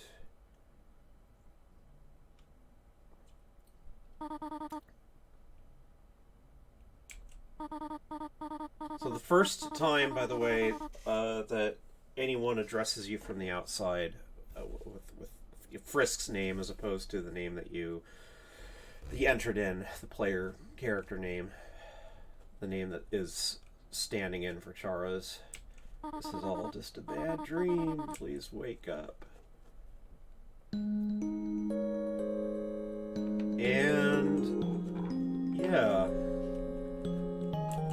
all the monsters who had gathered. So from their perspective, they had all gotten together, after Toriel interrupted the fight with Asgore, and then like some weird shit happened and they don't remember what, and they just sort of find you passed out.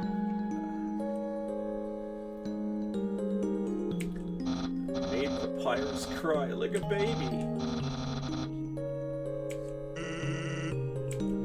Tears.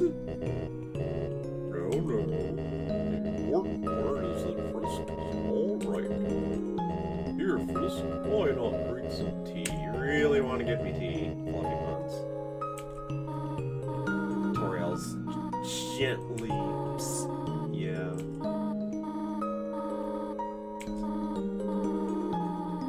So the music playing here, and that plays throughout the entire rest of the game, is called Reunited, and is definitely one of the most beautiful tracks. Okay, Frisk, we do not remember exactly what happened. There was a flower. Everything went white, yeah, so... And then it's like, we came to, and all of a sudden the barrier was open. And they don't know exactly how it happened.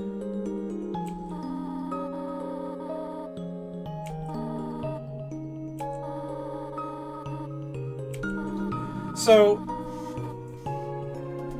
all of the hard work is done. But it is rewarding to go backtrack through the underground and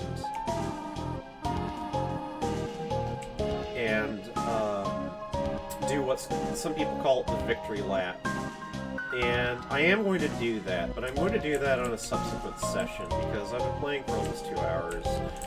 I'm emotionally exhausted, and I need a bit of time to recover.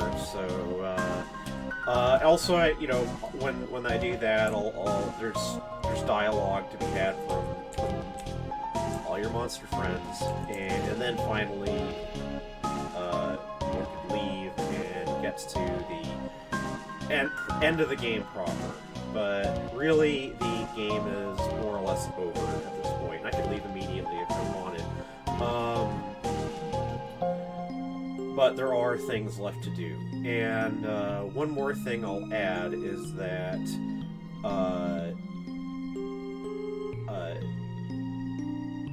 on a couple of devices in our house, Chara has deliberately left playthroughs, like saved them at this point and then just not gone on, because from their perspective, the, you know, in a way, all of this is stuff that's in the future, and really, you know, really the monsters aren't free. Really, monsters can't go up to the surface and live with humans in peace, because we know what would happen if that actually came about. They'd be torn to ribbons in this fucking place. The world is not ready for the monsters of the underground to emerge into the light again. So sometimes it just seemed fitting to end at this point. But, well, I'll go and show you everything. So, for now, I'll just leave it here. Anyway, thanks for listening in, and I'll be back later. This is Frisk Undertale. Ending the stream.